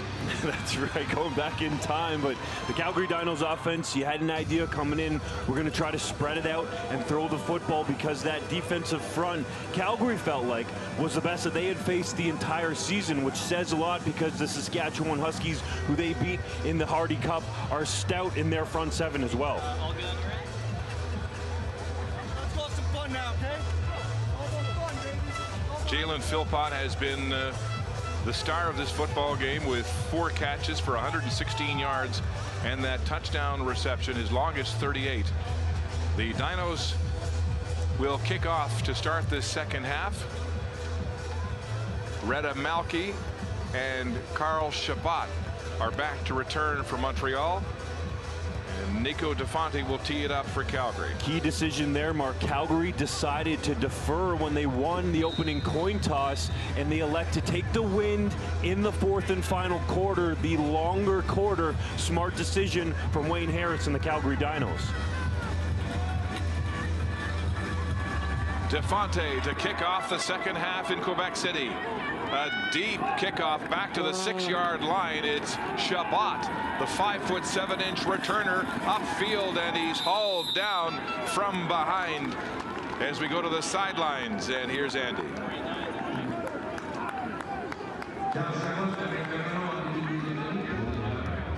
Jacob Kirk making the tackle on Shabbat, who has given this Calgary Dinos defense fits here this afternoon. And so Montreal will scrimmage 1st and 10 at their own 27-yard line. Charlie Moore, big linebacker, injured. One of the first plays of the game, has not returned for defense and this Dinos team. Dimitri Morin. Play action, throwing a look-in pass. Kevin Kaya finally gets his hands on the football for the first time in this football game. Montreal's leading receiver this year with nearly 600 yards through the air. A rare target in the Vanier Cup. We saw Morin go downtown to try to hook up with him on a deep throw in the first half. Couldn't get it, but there they finally get the football in Kaya's hands. They feel like he's an explosive athlete that can change the game at a moment's notice. From Nancy, France, Kevin Kaya missed all of last year with an injury and has become the big target. Finally gets his hands for the Carabin offense on that football. Pressure now on Morin. He steps up, throws a crossing route. It's complete to Carl Shabbat, and Shabbat will have a Montreal first down. He's brought down by Matthew Lesishin, the safety for the Dinos. There's the Julian Edelman of the Carabin offense working in the slot against safety Matt Lesishin. Comes across the field, gets himself open. Morin on the money. He's thrown the ball fairly well today here in the Vanier Cup. 14-yard gain through the air from Morin to Shabbat at the Carabins' 49-yard line as they open this second half, marching the football. And play is whistled down with flags on the turf, and looks like a time count violation against the Montreal quarterback. Let's take a look at the halftime stats presented by Pro Mutual Insurance. The one turnover there for the Calgary Dinos, but overall they have controlled the pace of play, especially on offense, throwing the ball around the park. Over 200 yards on the day so far for Sinagra. Halftime stats powered by Wilson. In a low-scoring Vanier Cup, 13-7.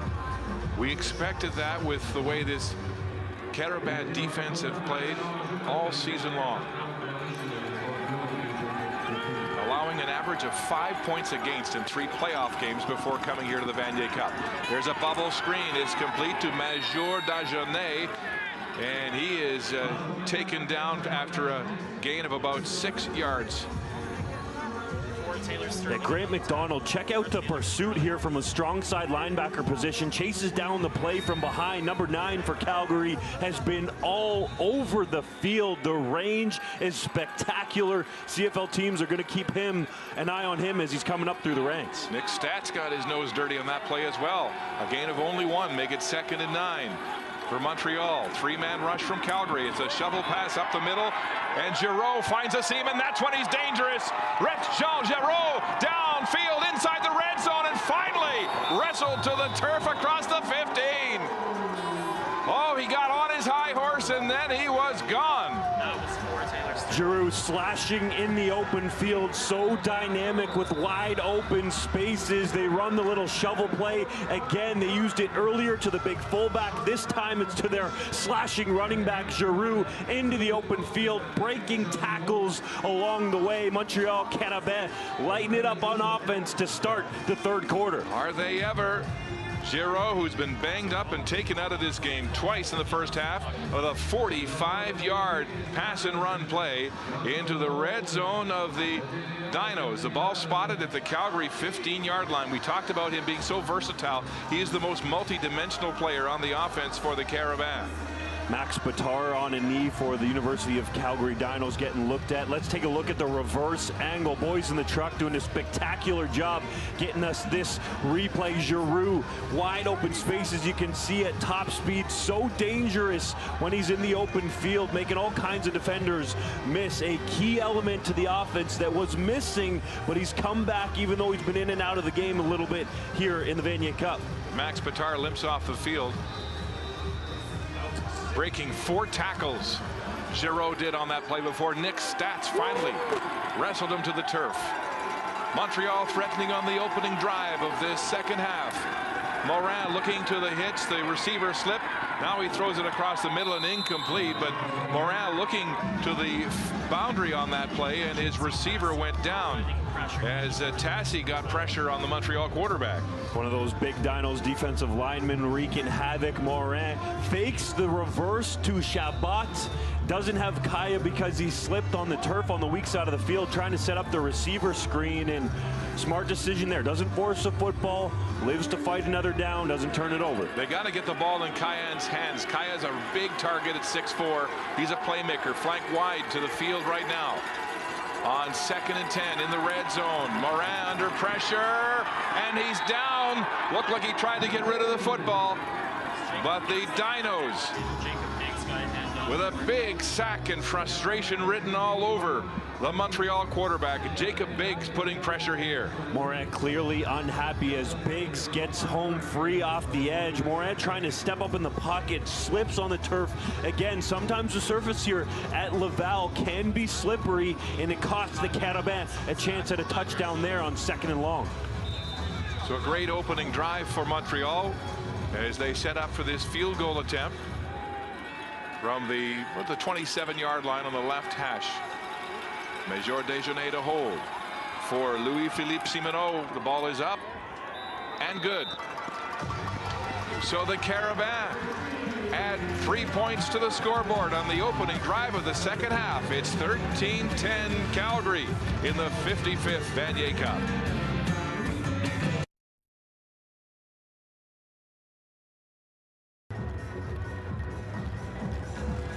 I had a chance to speak with Danny Machocha, Montreal head coach, just as they were stepping out for the 2nd half. Asked him about Marc-Antoine Dequoy, and he says that there's a very good chance he will not be back in this game. He's still on the sideline. The stalwart on defense is out of the game right now for Montreal. Gentlemen. Big loss, Andy, as the Carabins had hoped to get Dequoy on Jalen Philpott.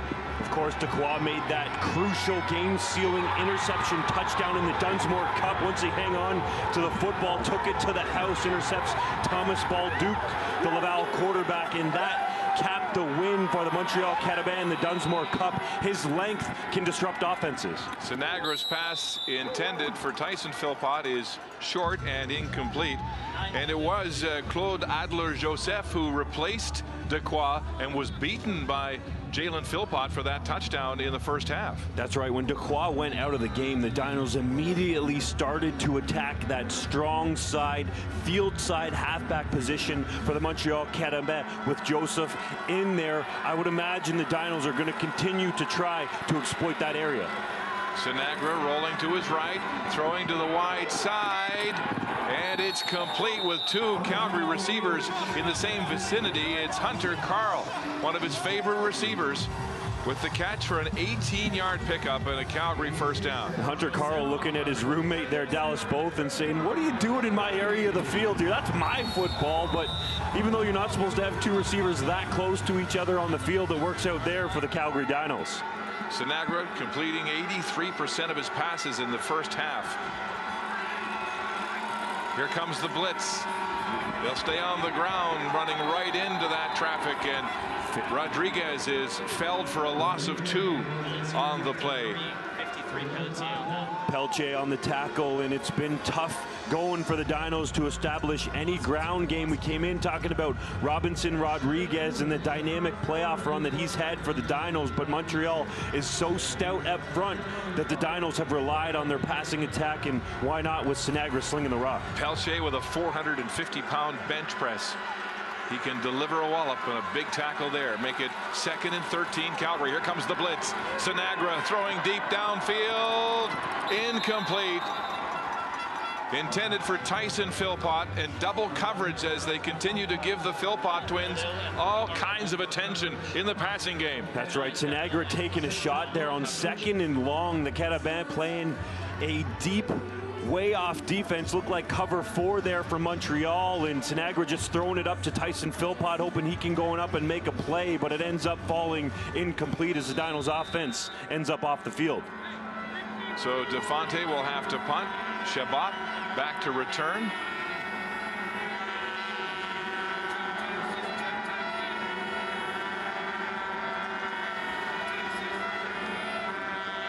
DeFonte gets it away, a line drive. Chabot from his 32 at full speed ahead, cuts inside, and is drilled as he approaches the 50-yard line.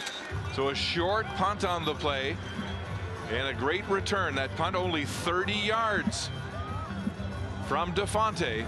And so the Carabins, after that great first drive for the second half, are on offense again.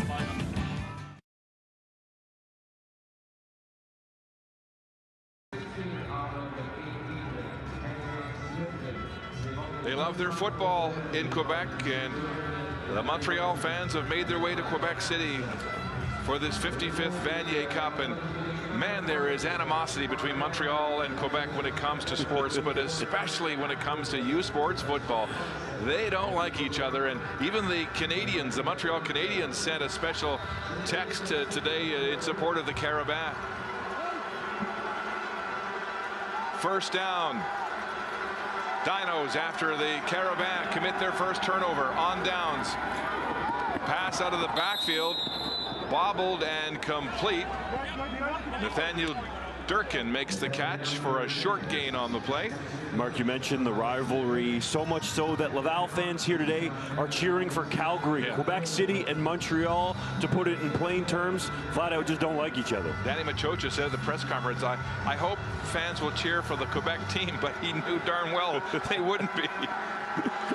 2nd and about 4.5 for the Dinos. Handoff is stopped dead in its tracks. Wow, Pierre Gabriel Germain stops Rodriguez for a loss on the play. And so DeFonte comes out on the field. It looks like it'll be a punt situation into this wind. Calgary has had all kinds of trouble trying to get anything going on the ground. Defenders reestablishing the line of scrimmage. Germain in there on Rodriguez to make yet another play in the Dinos' backfield. Dinos haven't used Rodriguez much as we've seen him in other playoff games. this fall. DeFonte from his 51. Carl Shabbat, the dangerous returner, inside his 15 for Montreal.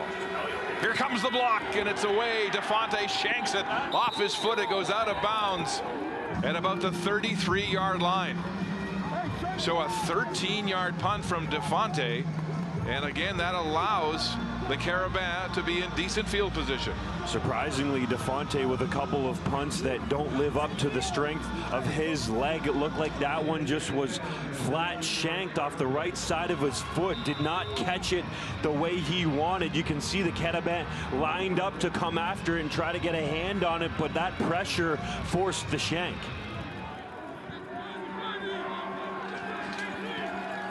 Dimitri Morin at the controls. He'll hand it off. Good fake play in the backfield there. Good play action at first, and then the quarterback making the read to let Malky take the rock for 7 yards. Malky on the zone read play, a little counter action as well, gets a kick out block, puts his shoulders down and follows his big offensive lineman there leading the way. Number 66 Lestange hitting it up in there with his physical running back Malky. Second and a little more than 2 for Montreal. They'll stay on the ground. Malky lowers his shoulder in a big scrum near that first down marker at the 43. This is going to be close.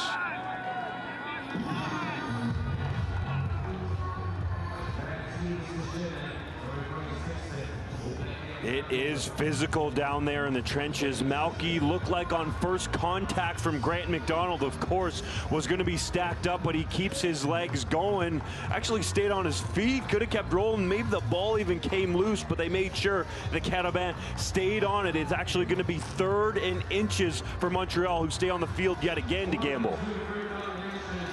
They blew the last 3rd down gamble with the Wildcat. They keep their quarterback in, and this time they'll sneak it, the smart thing to do, and they'll have the first down. I still don't understand why Giroux ran back 4 yards and tried to go wide on that last 3rd down gamble that did not work. Well, they prove you right there, Mark. They surge forward with Morin, the big offensive line, getting the first down and moving the chains. Critical pickup for the Carabins.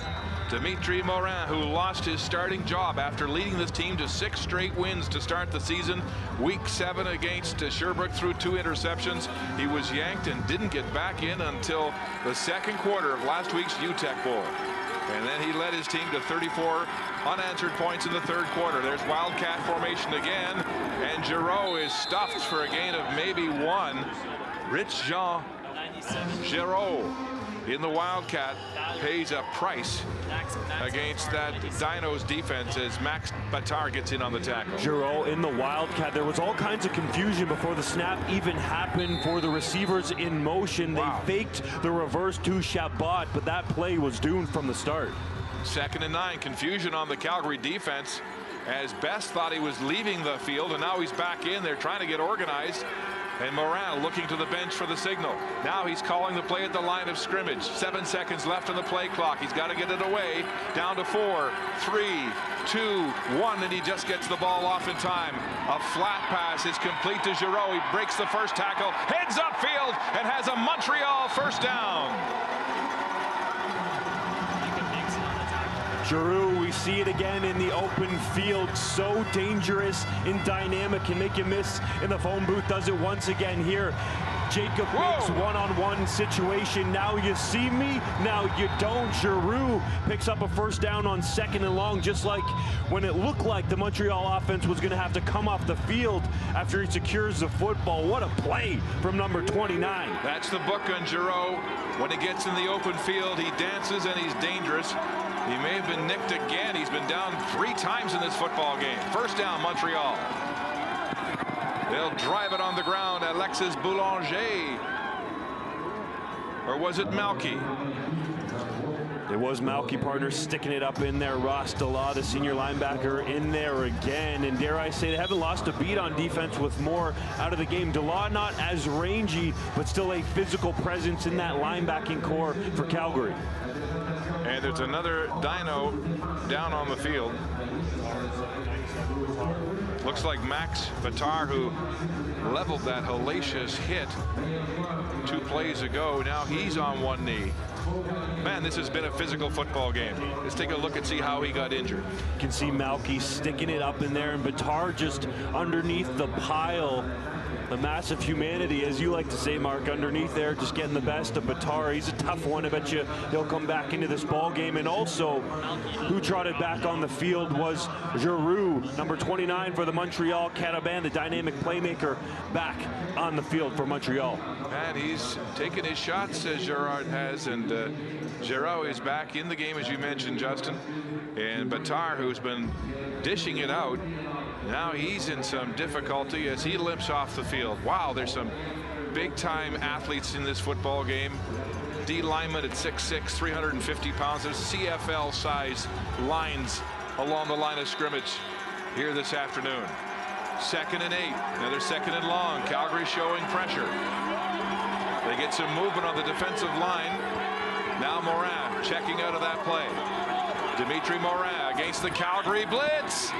Downfield for Kaya. He's open. No, it's broken up. Sterling Taylor, the 4th at the last minute, breaks up that scoring touch. Sterling Taylor, the senior cover man, in a one-on-one situation there with Kaya. Gives up a little bit of size, but undercuts the throw and knocks it out of his hands as the 2 young men battle for the football. It hits the turf. And fortunately for the Dinos, a big play avoided there by Taylor going all out to make a play. Sterling Taylor, the 4th, the 5th-year man out of Atlanta.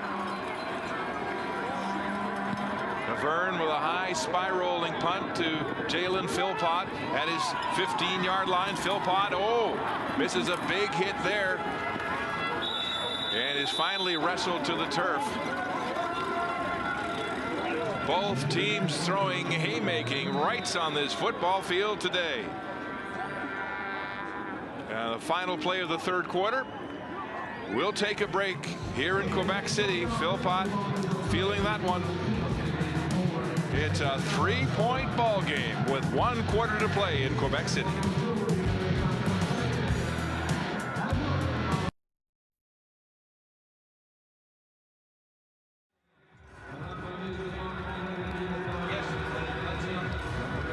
One quarter to go in regulation time at the 55th Vanier Cup at TELUS Stadium in Quebec City. A gorgeous day for football in late November. And this has been one hard-hitting football game. How about this, though? In the 3rd quarter, the Carabins with 125 yards offense. Calgary had only 20.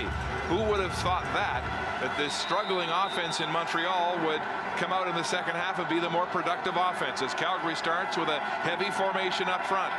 And they'll go on the ground. Pushing upfield, up the gut, it's Robinson Rodriguez for a gain of 6, maybe 7. As we look at the stats after 3 quarters, powered by Wilson. Just remember, Mark, during that 3rd quarter, the Carabins had the wind at their back. Calgary elected to take it for the long quarter. That's the reason the Carabins passing numbers were up in the 3rd. Expect that to be the same for Calgary in the 4th. Montreal has had 10 minutes more possession time in this football game. 2nd and 3. Up the gut they go, breaking tackles. It's Rodriguez, hard to bring down as he storms up the field to the 50. And a gain of 20 yards. Robinson Rodriguez, look out, open field cuts to get free, and then some tough running to drag Hirolamana on his back. He's a Mount Allison transfer, actually played in the Canadian Junior Football League with the Okanagan Sun. Head coach Wayne Harris was looking at a couple other players and stumbled upon Rodriguez. Pounding the ball again, Rodriguez running roughshod up the gut on 1st and 10. And that's more what we've seen in the playoffs from this big back. And now Calgary in the fourth quarter going to the ground. Rodriguez slashing off the left side, a wide hole to run through as the Dinos offensive line starting to lean a little bit on that Carabin front. 65 yards rushing so far for Robinson Rodriguez, who gets the start because once again Jeshron Atwee, the great tailback, injured with a fractured wrist for Calgary. 2nd and 2. Rodriguez trying to slide off tackle, and he'll be close to a Calgary first down.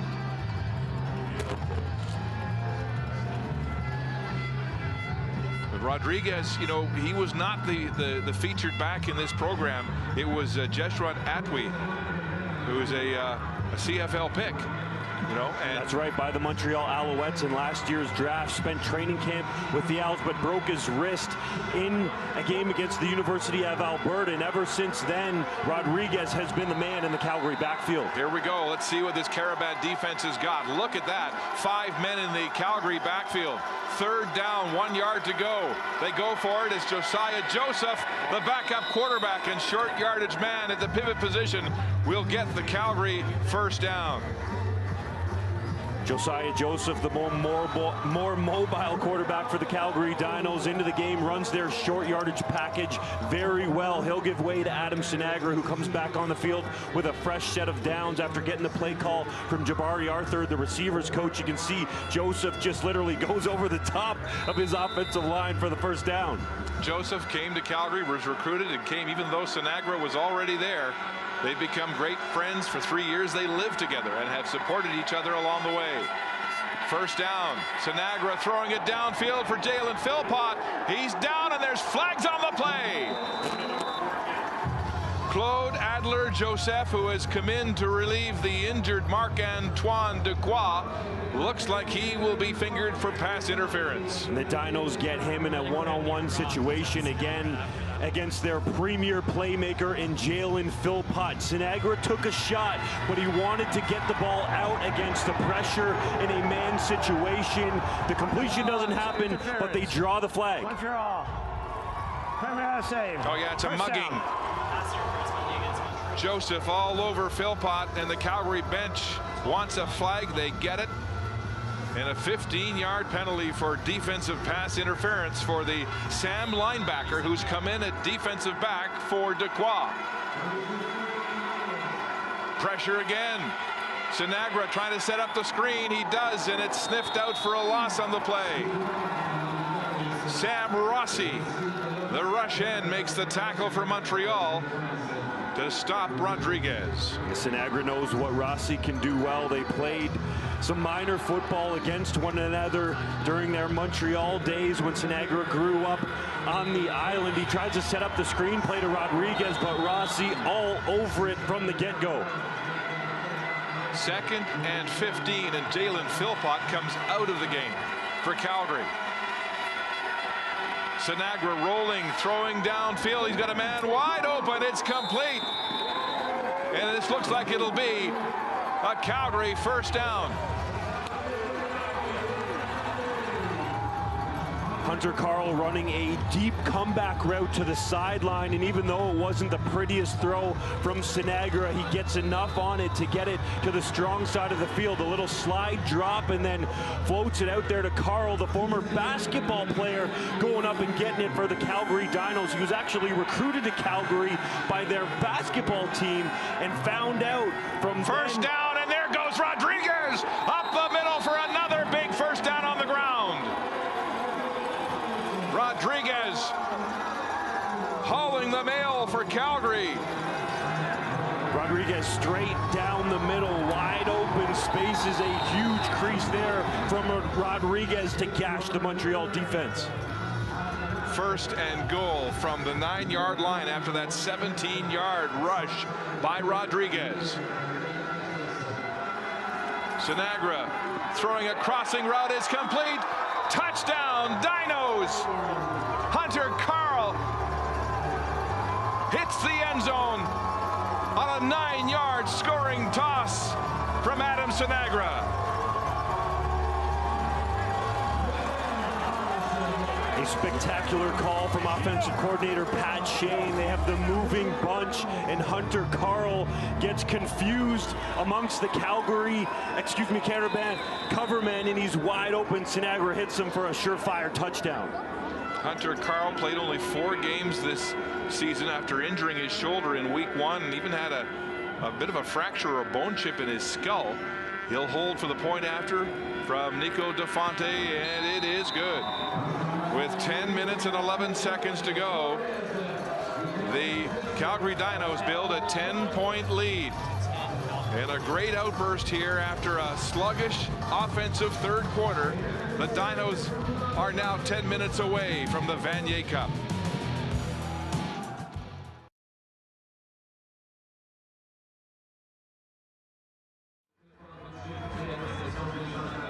The Dinos take the wind in the fourth quarter and march the football 87 yards for a touchdown on this 9-yard scoring pass from Sinagra to Hunter Carl. The bunch formation, the key there to spring Carl open. Sinagra knows that was a big-time touchdown connection to put the Dinos in the lead by 10. So after amassing only 20 yards of offense against the wind in the third quarter, they get the wind and drive the field 87 yards for the touchdown. And that's where winning the coin toss has been critical in this football game. Carl Chabot at full speed, looking for a seam. He's got some blocks, trying to get outside, and he's wrestled on. The ball's loose. Fumbling the ball. Calgary says it's theirs. But was he down on the turf as he crossed the 30? Musician says it's Calgary football as the officials trying to find out. No, it is Montreal football. That would have been devastating, though, had it gone the other way. A near miscue there for the Montreal Carabins, their super freshman that's been so dynamic in the Vanier Cup so far. Chabot had the edge and gets tackled there by Lasician, knocks the ball loose, shoulder pad on the football, puts it on the ground. But how about Lagacé jumping on it to save the day for Montreal? How about Noah McDonough of the Dinos looking at the football? It was right in front of him, and he couldn't get there. All right, Dimitri Morin. Can the Carabins come from behind down 10? This is a low-scoring offense that have struggled to put the ball in the end zone this year. There's a slant route to Chabot. He's got it, and he'll be close to the first down as Sterling Taylor makes the tackle for Calgary. Chabot looking at the official. He wanted enough yardage for a first down. It's going to be second and short as he hauls in another pass. Been the most effective player on offense for Montreal. Second and short. They'll sneak the football and they'll have the first down. But that's the question now for this Montreal offense. They've looked good in this second half, but they can't score. Can they come back from 10 points down? It's the team that scored 7 touchdowns during the regular season. 10 in the playoffs, albeit against different levels of opposition, to be kind. Certainly, we have to remember Simoneau missed a field goal early in the game. That would have made it 1 possession right now in the fourth quarter with under 9 to go. Anthony Calvillo, the Hall of Famer, at the controls on offense for the Carabins on 1st and 10. Play action. Morin throws it away. What happened there? That was very high and intended for Lucas Vanier, but there is a flag down. Vanier, the freshman from France, and this looks like it's going against the Carabins. Procedure. Montreal. Déclaré. Deuxième. Kevin Mickleborough doing well in French here today, the Hamilton native.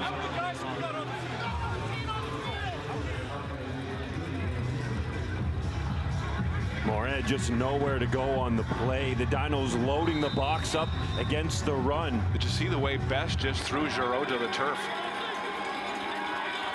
2nd and 10. Montreal trying to go into the wind, trying to come from behind. Low snap. Dimitri Morin throwing deep down the middle. It's complete to Chabot again.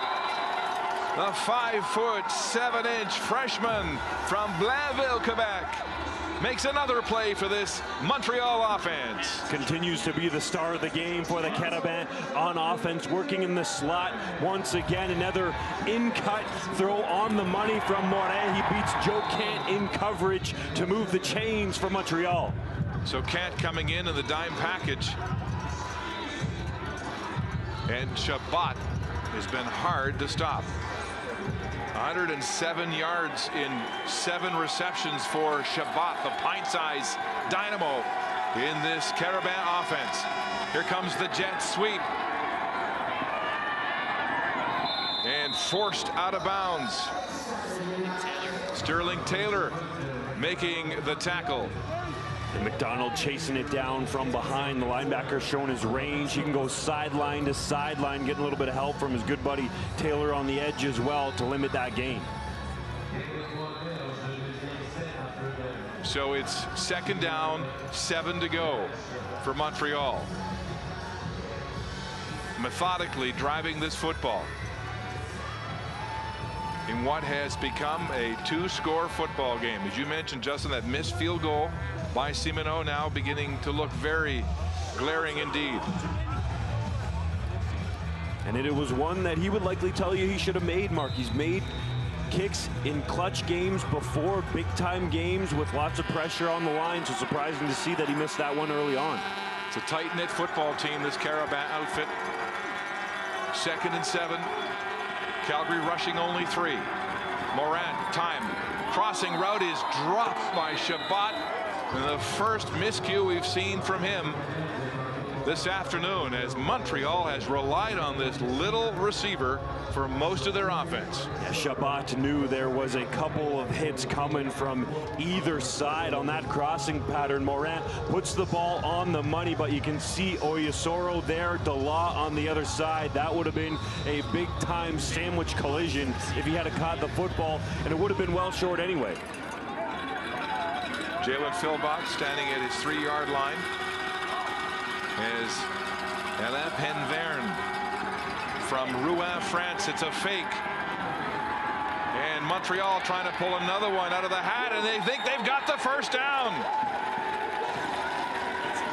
Oh, Vinci Blandet, the Andé from Lachine, another freshman put into the lineup.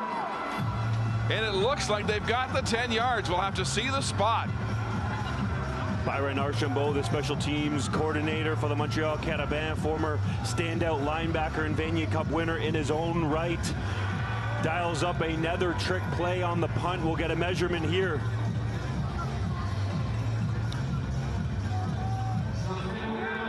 Oh my goodness, they're short by half the length of a football as the Dinos celebrate. So a turnover on downs, and the Dinos with a 10-point lead will take over on offense when we return to TELUS Stadium in Quebec City.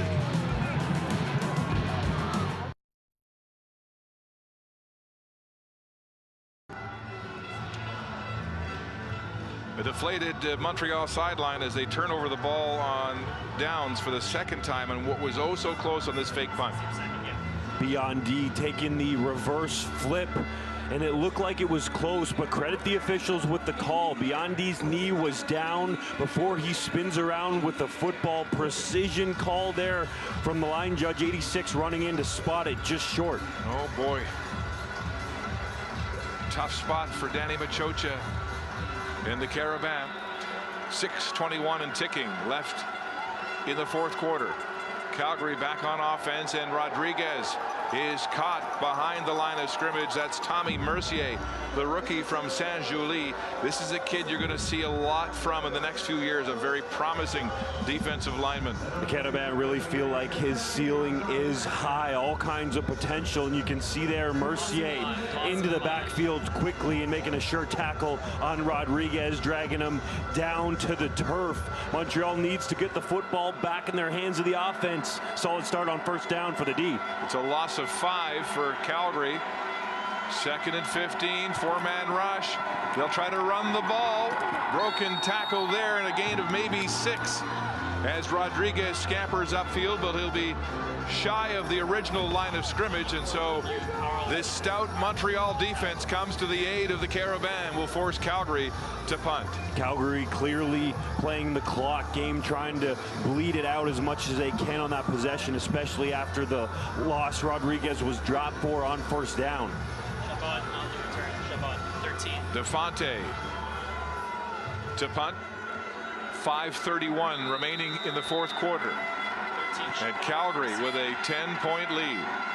Carl Chabot, the pint-size receiver and returner, is back alone for the Carabins. Do they bring the block? Very close. A line drive. Chabot's got it at his 48. Chabot at full speed breaks a tackle and crosses to the 45-yard line. Oh, he's a daring kick returner as he takes that one in full flight to give Montreal good field position on Calgary's side of center when we come back to the 55th Vanier Cup in Quebec City.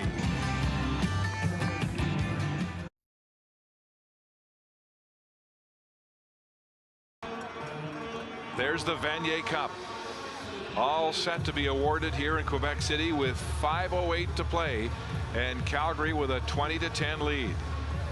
It's in the building. Montreal nearly getting a block on that last punt attempt by Defante. The Carabins loaded up against Defante. He just gets it off. You can see 56 there. Charpentier diving into your screen. 27-yard punt, a 17-yard return by Chabot. That's a 10-yard net on the play.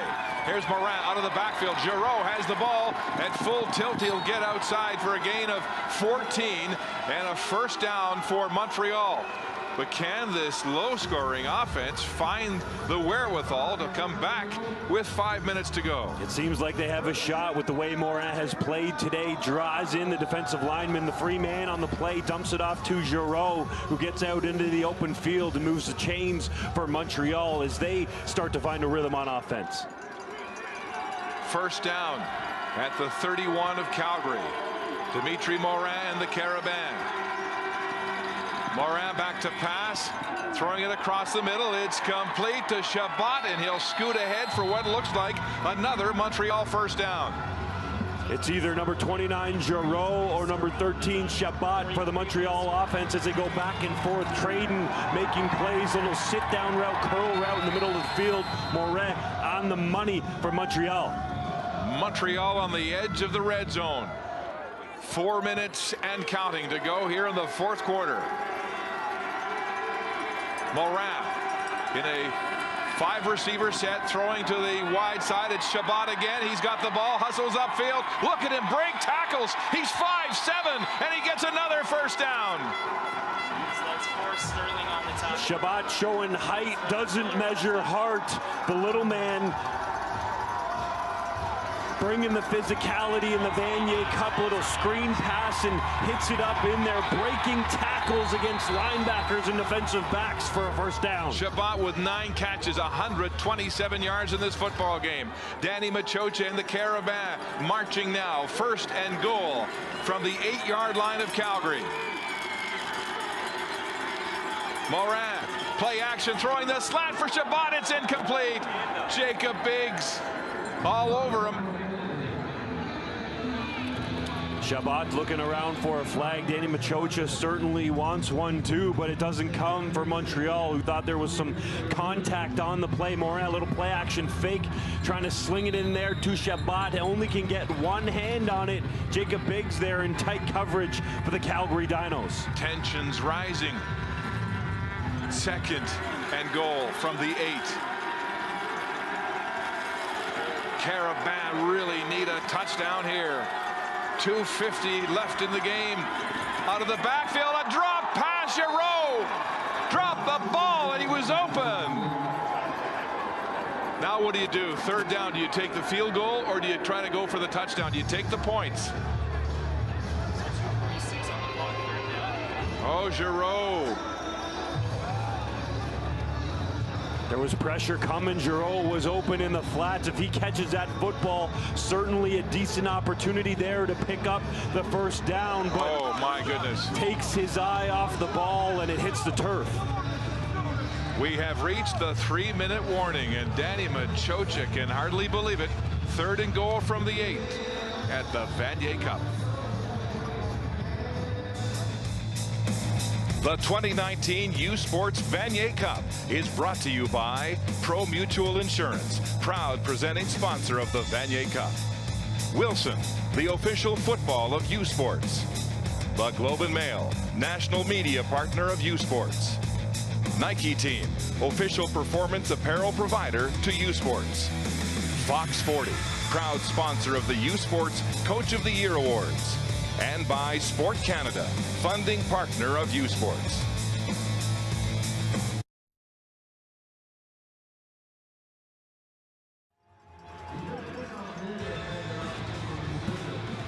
Back at the 55th Vanier Cup, it was the Carabins who scored the first touchdown of this game, a controversial one indeed, as Malky got to the goal line. Then Sinagra throwing a deep corner to Jalen Philpott in double coverage. And then he finds one of his favorites, Hunter Carl, on the 9-yard slant, and it's 20-10 with 2:46 to go. The Dinos in front. The Carabins have sent their field goal team onto the field to take the points here, with Louis-Philippe Simoneau attempting this chip shot from the 16-yard line. The Vanier Cup is on the field as members of the Canadian military and their red surge make their way to the sidelines, and a tension-filled finale awaits. Byron Archambault, the special teams coordinator, sending signals into his team, but look at this. The Vanier Cup awaits a champion. Louis-Philippe Simoneau from the 16. Ball is up and good. So a one-score game now. Calgary leading Montreal 20-13. Can this Montreal defense stop the Dinos, get the ball back? And the way Montreal's offense has been moving, who knows what kind of a finish we're in for. The last time Calgary had the football, it was 2 carries to Robinson Rodriguez, and the Carabin defense stood tall. They're going to have to do it once again here to get the ball back to their offense, and full credit to Dimitri Morin and Anthony Calvillo's group. Mark, lots of questions about them scoring and even moving the football coming in, but they've done a pretty solid job here today to be within a one-score game. They've done it every which way, running, passing, the wildcat, fake punts. It's just, they pulled out all the tricks here today against this powerhouse from Calgary. Both teams huddling up here. What do? Do you kick it deep? Do you short kick it? Do you get it deep and hope that you can hold the Calgary offense and get the ball back?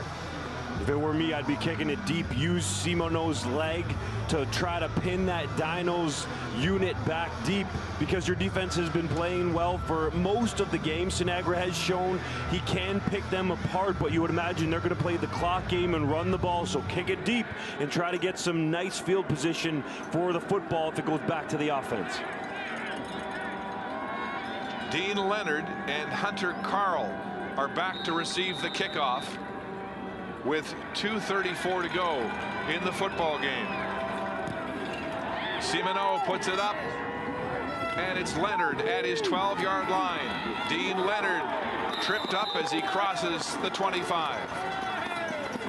So that's where Adam Sinagra, the Chateauguay native, who was not drafted, or at least not offered a scholarship or recruited by any of the big French schools in Quebec. Montreal, Laval didn't go for him. And you know, this really is something he wants to win in Laval Provence. It was Danny Machocha who said during the press conference, Justin, that when Sinagra started speaking in French, had I known he could speak French, I may have recruited him. But only McGill and Bishops in Quebec recruited Sinagra. Calgary and Carleton outside of Quebec. And of course, this is his final game as a Dino. They'll stay on the ground, and Rodriguez is stopped for a 1-yard gain, and a big tackle by Reda Kramdi at the Sam linebacker position. The Dinos playing the clock game, keeping the ball on the ground on first down. Little power play to the right side, but he's chopped down by Kramdi for a small gain of just a couple. Well, this defense, they're a band of brothers. They go out every Wednesday night for hot dogs. They're marauders. They really pick each other up, and now a big play on 2nd and 9. Sinagra against the blitz downfield, looking for Tyson Philpott. He's got it! Oh, a diving catch! Tyson Philpott to the 52-yard line and a Calgary first down. Tyson Philpott matched up one-on-one backside against Belal. Number 9, and Sinagra identifies it and puts the ball on the money. Look at the athletic ability. Philpott laying out to go and get it for his Hec Crichton Trophy winning quarterback. That play potentially could have been the backbreaker against the Montreal Carabins. 43 yards through the air. Sinagra to Tyson Philpott. Here comes Montreal in the blitz. They'll stay on the ground, Calgary will, and Rodriguez is going nowhere as he's stacked up as he just crosses the line of scrimmage for maybe a gain of 1 on the play. There's been so much attention on Jalen Philpott, the other twin brother, and rightfully so, first team All-Canadian in 2019, but we can't forget Tyson Philpott was an all-star in his own right as a freshman. He was the more dynamic of the two in his first year in 2018, showing you why right there in the Vanier Cup, laying out full scale to get it for his quarterback. 1:38 to go. 2nd and 7. Calgary Dinos after the 3-yard carry by Rodriguez. This Montreal defense desperate to get the ball back, but Sinagra, that great passing form. The Hec Crichton winner from a year ago who broke the U Sports record with more than 3,200 yards passing, coming back this year with a balanced offense and wanting the one thing that has eluded him in college football, a Vanier Cup. And if he can win it on Quebec soil, that would be the sweetest way for him to cap a spectacular 5-year career. And you got to remember, we can go back to the Hardy Cup semifinal. The Dinos won by 1 point. It came down to a 2-point play. It was so close that Sinagra's career literally flashed before his eyes. He was crying on the sideline after the game because he knew how close it was. Des Catelier heaves it up. The Bisons tip it back. Tristan Dice, perfect. Johnny on the spot, takes it into the end zone. Head coach Brian Doby elects to go for 2 instead of go to overtime. The pass is intercepted by 5th-year man Nick Stats, and that is the reason why the Dinos are in the Vanier Cup. That's how close they came to being derailed. The last play. Now, Sinagra across the middle. It's complete. Both's got it, but he's tackled short of the first down. Oh, Bruno Lagacé from Montreal with a shoestring tackle. Sinagra finds both on the crossing route yet again. That's been a staple play in the offense for the Dinos today in the Vanier Cup. Looked like he had his step, but Lagacé wraps up those legs and keeps him short of what would have been a first down, if not even more, for the Calgary Dinos. So the administration student makes a big tackle.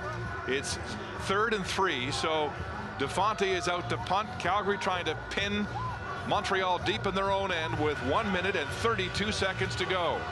The ball is out of Sinagra's hands now, and he'll have to rely and hope on his defense can bring this victory here in Quebec City. 13 Shabbat. It's Carl Chabot, the dangerous receiver and returner, the lone man back for Montreal. And do they bring the block again? Do they try to get a piece of this punt? They have forced DeFonte to have some shanked punts in this second half with their pressure. They're setting up the return. It's a line drive. Chabot takes it out of the air at his own 10-yard line. Carl Chabot looking for a seam. Tries to get outside, nowhere to go. Still on his feet, and he's bulldozed all the way back to his goal line. What punt cover by the Dinos. We'll have to see where they mark his forward progress, but this might be just absolutely terrible field position. Looks like they're going to bring it out to about the 7. Chabot does a great job to even catch that football in the air. They had the field side, wide side return, set up a credit the Calgary Dinos cover team, stringing that out and stopping Chabot and backing up the Montreal offense. Now an offense that scored but 7 touchdowns during the regular season has to drive the length of the football field to win this football game, at least to get it into a tie. They're down by 7, 20-13 with 1:17 to go in regulation time. Morin at his goal line, throwing a crosser. It's tipped and nearly intercepted. Sterling Taylor had his hands on the football for the Calgary Dinos. That could have sealed it as Morin thrown into zone coverage. An underneath defender got his hand on the ball. That's Ross DeLaw. Taylor, excuse me, on the tip, couldn't come up with it. For the Calgary Dinos, that would have ended the ball game right there. American cornerback transferred from Murray State to join the Dinos. It's 2nd and 10 from the 8-yard line. Montreal. Again, Morin across the middle and broken up. Intended for Tristan Fitzcoso. And so it's down to 3rd down and 10. Montreal with 1:05 to go. Matt Lasician on the coverage there for the Calgary Dinos. In cut, but he jumps the route, almost picks it off, but makes sure to knock it down out of harm's way. Last gasp here, 3rd down at the 8. Dimitri Morin checking the play at the line of scrimmage. They need this. They need a 1st down or it's over. Morin against a 4-man rush. That's away. It's complete to Kaya. But does he have enough? I don't think so. And he's hauled to the turf. Calgary denies Montreal deep in their own end.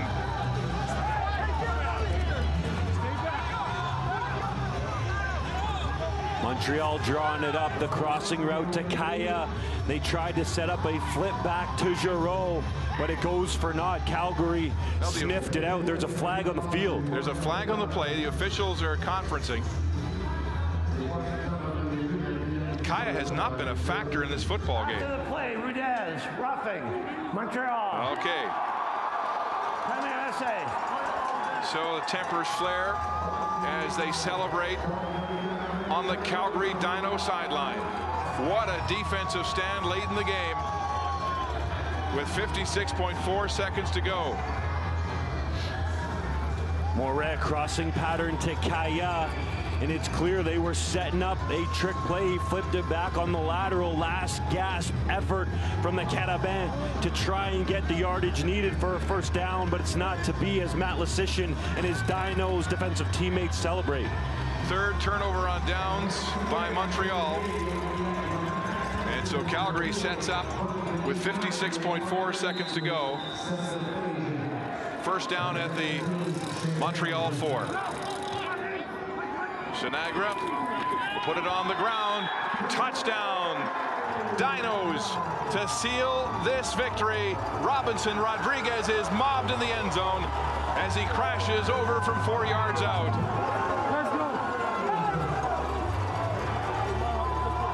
This Calgary Dino team has been so dominant over the last decade. You look at their record of performance this year, finishing at 6-2, then going 3-0 en route in the playoffs to this Vanier Cup. They finished 1st in 8 of the last 9 years in the Can West Conference. They've won 9 of the past 12 Hardy Cups.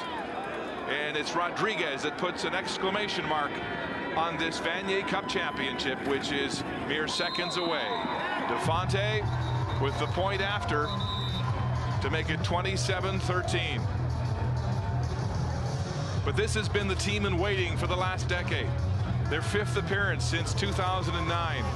And they haven't been able to win it until today in this decade of excellence, but a decade of frustration. And our Nike game changer is quarterback Adam Sinagra of the Calgary Dinos, who comes home to Quebec to lead his team to victory in his final game as a college football player in U Sports competition. Sinagra with an outstanding afternoon, completing 23 of 29 passes for 305 yards, a touchdown. Wow.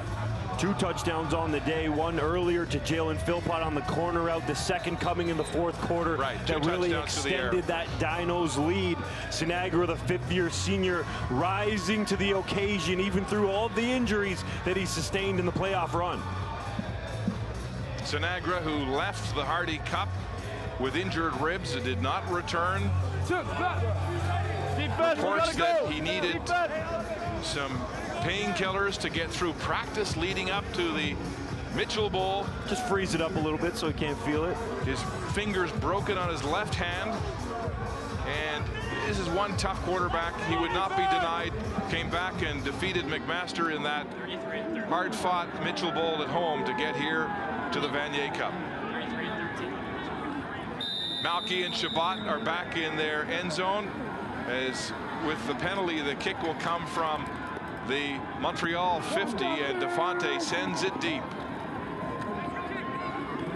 The Carabin will get it out of the end zone as Shabbat finds a seam.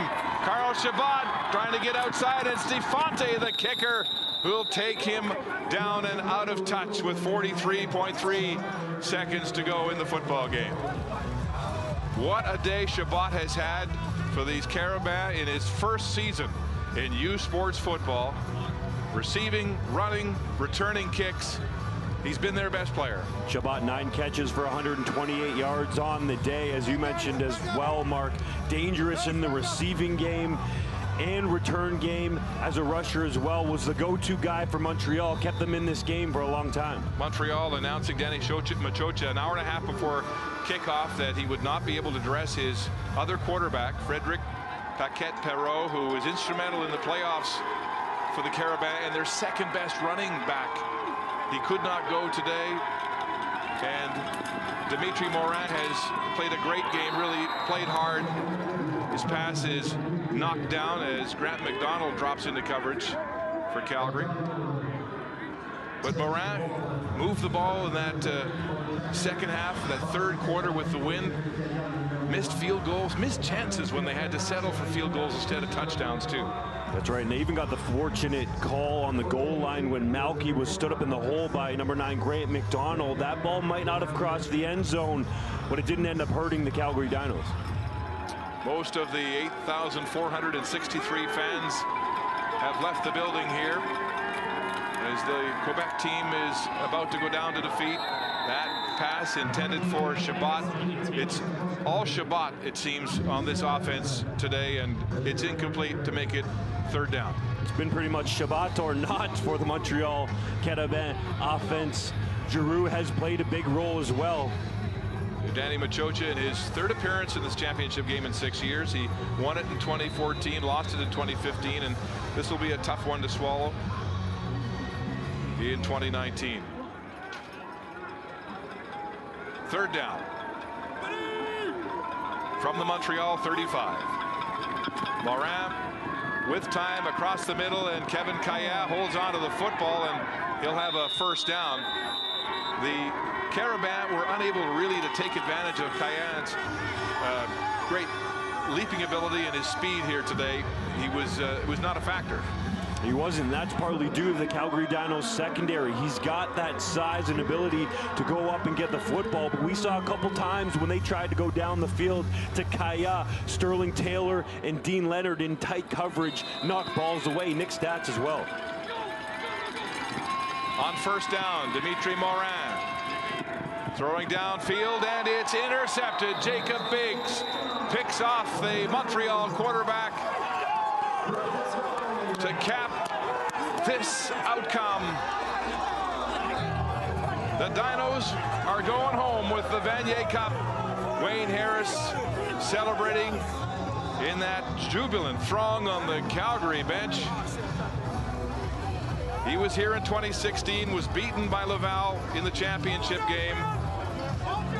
And in his 5th season as head coach, he will be a Vanier Cup champion. Look at this, the coach with a bear hug, and the celebration is on in Cowtown. You know, Wayne Harris Jr. has been a part of this program for more than 40 years. He gets the ice bath, the Gatorade bath, but more than 40 years as a player, as an assistant coach, as an alumnus, as a defensive coordinator, and now as the head coach.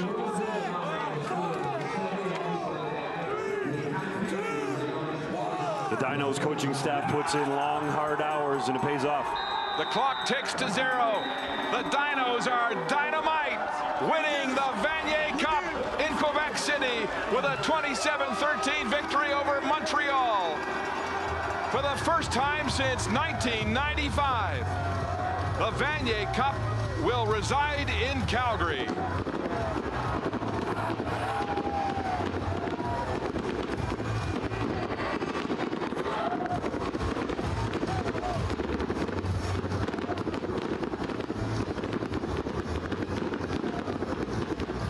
The Dinos never trailed in this football game. They opened with a couple of field goals, then got their offense going. Check that as the Carabins had a good start here, and then it was the Dinos coming back to take over as we go to the sidelines, and here's Andy. Thank you, Mark. Wayne, you've been a part of this organization for 4 decades, player and coach. You were a part of the team that won in 1995, and now the drought is over. How does it feel? That feels fantastic. So excited for everybody in our organization, the players, the coaches. Everybody's just contributed so much to this, and very thankful. Well, yesterday when I said to you, are you aware of the narrative of only 2 teams in the West have won since 2007? You said, yeah, we're aware, but we're not really thinking about it.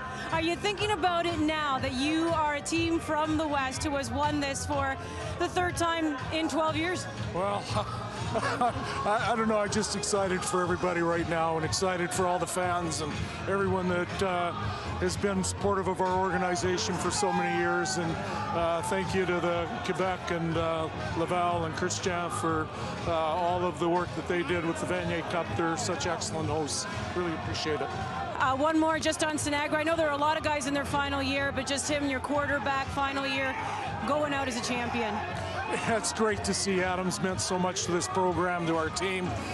He came in as a freshman, had to take on a huge role when Jimmy Underdahl went down, and he finished it off today where he left off in his freshman year. So great to see.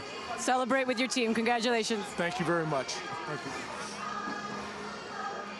You know, the Dinos, I'll correct myself, had that one trailing moment by 1 point, 7-6 earlier in this football game.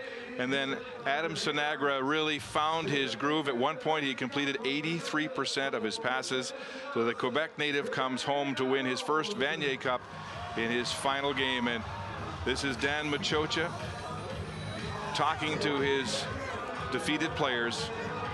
What a great year they've had. It's been an up and down year, trying to get through a new offense, losing their key quarterback coming into this game, and giving Calgary everything they could handle. Let's go back downstairs, and here's Andy. All right, thank you. Obviously, a lot of celebrations still going on here. The Calgary Dinos being crowned the Vanier Cup champions. Adam Sinagra with me now. And you have so much accolades to your name already as far as holding records, winning the Hec Crichton, but how does it feel now to know that you're a Vanier Cup champion? Man, I'm at a loss for words right now. It's a surreal feeling. I'm so proud of these guys, man. We've battled all year. It hasn't been easy, and it certainly wasn't today. And you know, we said if we played together, when we played complementary football, that we'd be the victors. And I'm just, you know, I'm in awe right now. It's to go out like this, you couldn't have drawn up a better picture. That's been the narrative, though, the injuries beginning of the year. I know you dealt with some, and then you see Charlie Moore go down here. What was said on the sideline just to rally the troops and make sure everyone stayed in it? To see that warrior go down, Charlie, he's one of our fearless leaders. He's one of our best players on our... What is this? Oh, are we... MVP. You're being honored right there. MVP by the fans. Yeah, I mean, to see Charlie go down like that, it was tough for our team. You know, he's been with us through the whole year, and he's one of our leaders, and it's just, you know, we just have to keep going. You know, do it for him, do it for our team, you know, do it for everyone that's been injured throughout the season, and everyone that's injured now. And, you know, this is for all the Dinos out there, all the alumni, everyone that's been a part of our program, man. 25 years, we're bringing it home. You did. You broke the drought. Congratulations. Thank you. Appreciate it. Adam Sinagra, you know, he adapted this year. He gave up that gun shooting offense and worked in that more balanced offense that Pat Sheehan had brought to Calgary as the new offensive coordinator. He wins this championship in his final game as a college athlete, and now he'll be eligible for the 2020 CFL draft. What do you think is possible for this quarterback? Is he someone who might be able to get to the CFL? He's going to have an opportunity. You look at one of his coaches, Andrew Buckley, was a backup with the Calgary Dinos a couple years ago before he retired to go to medical school. Sinagra, some feel, is really in the same mold. He'll certainly be drafted. The Calgary Stampeders are right there, and they developed Buckley as well. So with Sinagra putting up over 3,000 yards a year ago and then ending his career with a Vanier Cup championship, CFL teams are going to be coming after Sinagra and scouting him heavily. 305 yards through the air for Adam Sinagra in his final game as a university football player. 2 touchdown passes. A team that trailed for 4 minutes and 5 seconds by 1 point in this entire football game. Sinagra was in command throughout, and he delivers the Vanier Cup to the Calgary Dinos. Scott? Thanks very much, Mark. Back with Mike Morreale and Jesse Lumsden. 27-13, the Calgary Dinos win the Vanier Cup over the Montreal Carabins. You know, the Dinos had been to the Vanier Cup 5 times in the last 10 seasons. They finally get a win of the Cup. It's the 5th in history. By the way, ISL swimming in the European Derby coming up from London, the UK, following the awarding of the Vanier Cup. What did it was that 87-yard drive in the 4th quarter that took them to 20 points. We talked about at halftime the momentum and how important that's going to be. And when you're able to put together an 87-yard drive, and they did get a little help from some pass interference that helped them march quite a ways down the field. You know, some people are concerned whether that was a call or not, but either way, Sinagra goes back to work, finding Hunter Carl on the sidelines. And this is what we talked about, that balanced offense. Using the pass, which is setting up the run. Rodriguez gets a nice downhill run for another first down, which sets up Sinagra to go to the underneath route to Hunter Carl, just trotting into the end zone to take him to 20 and really separate that gap for the Dinos with that lead.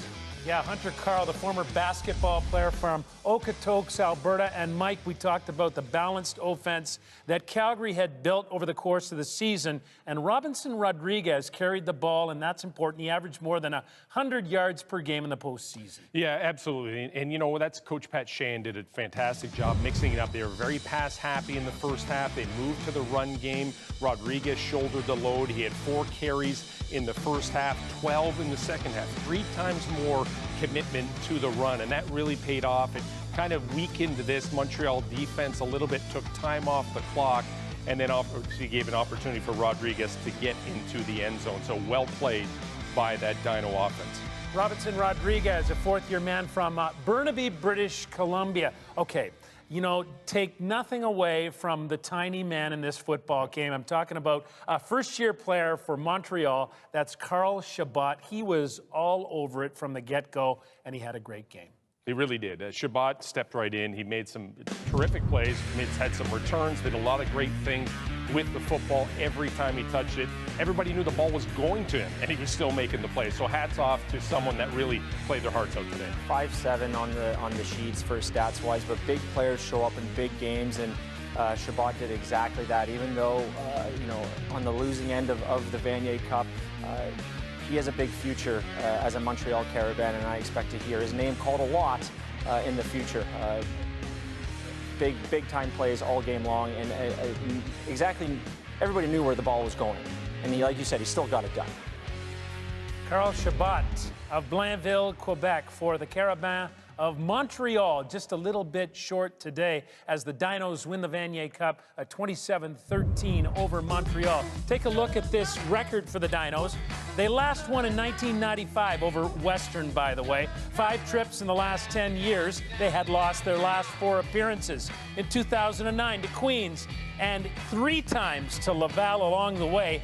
Their 11th appearance at the Vanier Cup. They now have a 5-6 record. The first time they win since 1995. And weigh on this, Adam Sinagra, the MVP, gets the Vanier Cup. He'd won everything else. This guy has been a big-time quarterback for this team for a long time. He certainly has. He was the Heck Creighton winner a couple years ago, came into an offense. He struggled a little bit because, now you shouldn't say struggle, he had to stop throwing the ball as much as he would have liked, but he certainly came out today and did what a former Heck Creighton winner can do, and that is put the team on his shoulders and lead him to victory. You know what, Jesse, you've been around that Calgary Dino team a little bit, living out in Calgary. It must have weighed on them quite a bit that they'd gotten to the precipice, but hadn't been able to get over it. Kings of the West for an absolutely number of years and have been dominant. This was an interesting season for them, though, because they weren't perfect. They had injuries. They had hurdles to get over. Adam Sinagra was banged up going into the playoffs. Other guys were banged up going into the playoffs. And they rallied together, utilized each other to the best that they possibly could. And that's really what helps them in those games like that. I truly believe that broken fingers, broken ribs, you know, in big games, and as we said about Shabbat, Sinagra did a great job. And what I was very impressed with is he kept his composure the whole time until the interview after the game. And that's when he got fired up for the first time. So, you know, very impressive to see how he's able to cap off his career like that. Mike, do you want to say a little bit about Tyson and Jalen Philpott? I mean, all season long and for the last 2 seasons, they've been key to the Calgary offense. They had a couple of big plays today. They're going to be important to the team for a long time to come. Oh, they're going to be important to the team for quite a while, and don't doubt they don't get a look, you know, after their career is done with the Dinos. You got to feel really good for these guys. They made some big plays. Tyson comes in late, makes a big catch. You know, he's got his big brother. It's big. They're both the same age, but the brother Jalen pulling out all the stops in the first half was very good to see. All right, so it's a 27-13 victory for the Calgary Dinos over the Montreal Carabins. Right now, we're going back to Quebec City for the presentation of the Vanier Cup. Once again, Mark Lee and Justin Dunn.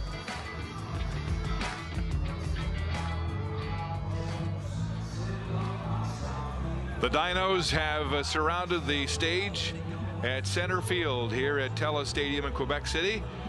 And it's time to decorate these great champions, the Calgary Dinos, defeating the Montreal Carabins 27-13 in the 55th Vanier Cup. Good evening, good afternoon, I should say. It was getting dark here at TELUS Stadium for the awards trophy. Dans un premier temps, mesdames et messieurs, nous allons procéder à la présentation du trophée Bruce Coulter. First, we're going to present the winner of the Bruce Coulter Trophy. I'm going to ask Mr. Adam Ashton, Chief of Operations at U-Sport, chef des opérations U-Sport, de présenter le trophée Bruce Coulter au gagnant. Je vous rappelle que le trophée est nommé en mémoire de Bruce Coulter, qui est entraîneur-chef à McGill et Bishop et directeur à Bishop pendant 30 ans. In memory of Bruce Coulter, head football coach at both McGill and Bishop Universities and director of athletics and Bishops for 30 years. Le gagnant du trophée Bruce Coulter, the winner of the Bruce Coulter Trophy from Montreal, number 1, Reda Kramzi.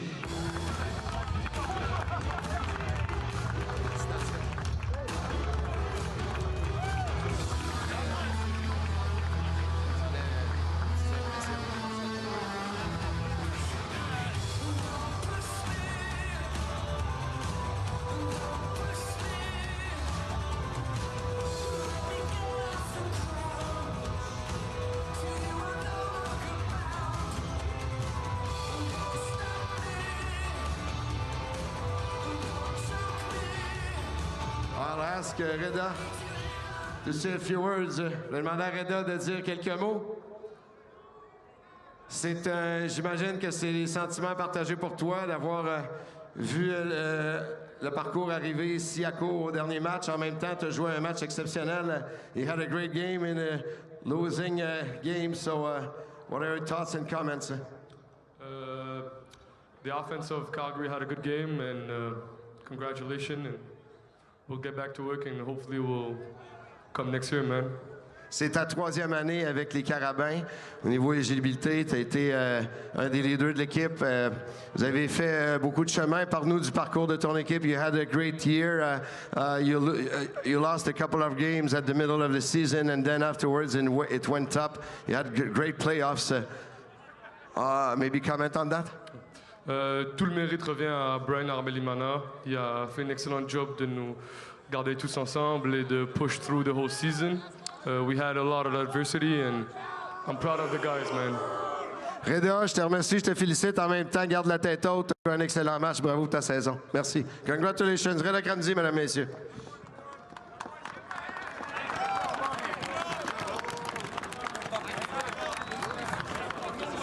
Maintenant, pour remettre le trophée Ted Morris Memorial, I'll ask the first winner of the Ted Morris Memorial Trophy is with us today. He was the MVP in the Vanier Cup final in 1965. Il était le joueur par excellence à gagner le Ted Morris Memorial Trophy en 1965 à la Coupe Vanier. Mr. Joel Sternberg, please welcome Mr. Sternberg.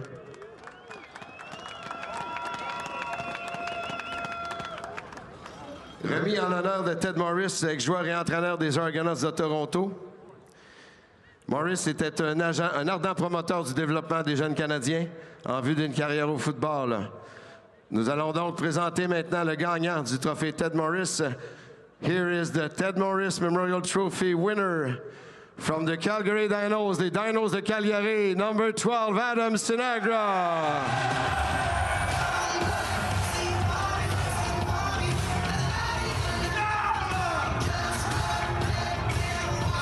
Adam Sinagra, mesdames, messieurs.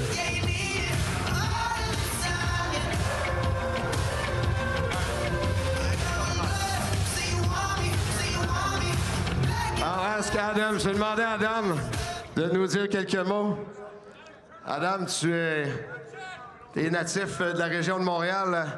Tu es allé, you went to the Dinos to play your football, so veux-tu nous partager tes commentaires avec une victoire exceptionnelle aujourd'hui? What are your thoughts after the great win today? Yeah, I'm going to keep it in English here because I love each and every one of these guys, man. Like, we've battled so hard, you know, all the fifth years. Man, we did it. We did it for everyone. Everyone that's been a part of this program, the alumni, everyone that's put, you know, work into this. It's been 25 years and we're bringing it home, baby. Un grand travail d'équipe. Grand travail d'équipe. Tous les capitaines, les joueurs de l'équipe, les coachs ont fait un travail exceptionnel pour ramener à la maison après 25 ans la Coupe Vanier. So I guess I'm going to have to present now with the team captains and Lisette Johnson-Stapley. Maintenant, pour la présentation, hold on guys, I know you're in a hurry, pour la présentation de la Coupe Vanier, for the Vanier Cup Trophy, here is Lisette Johnson-Stapley, Chief Sport Officer of U-Sport. Just back up.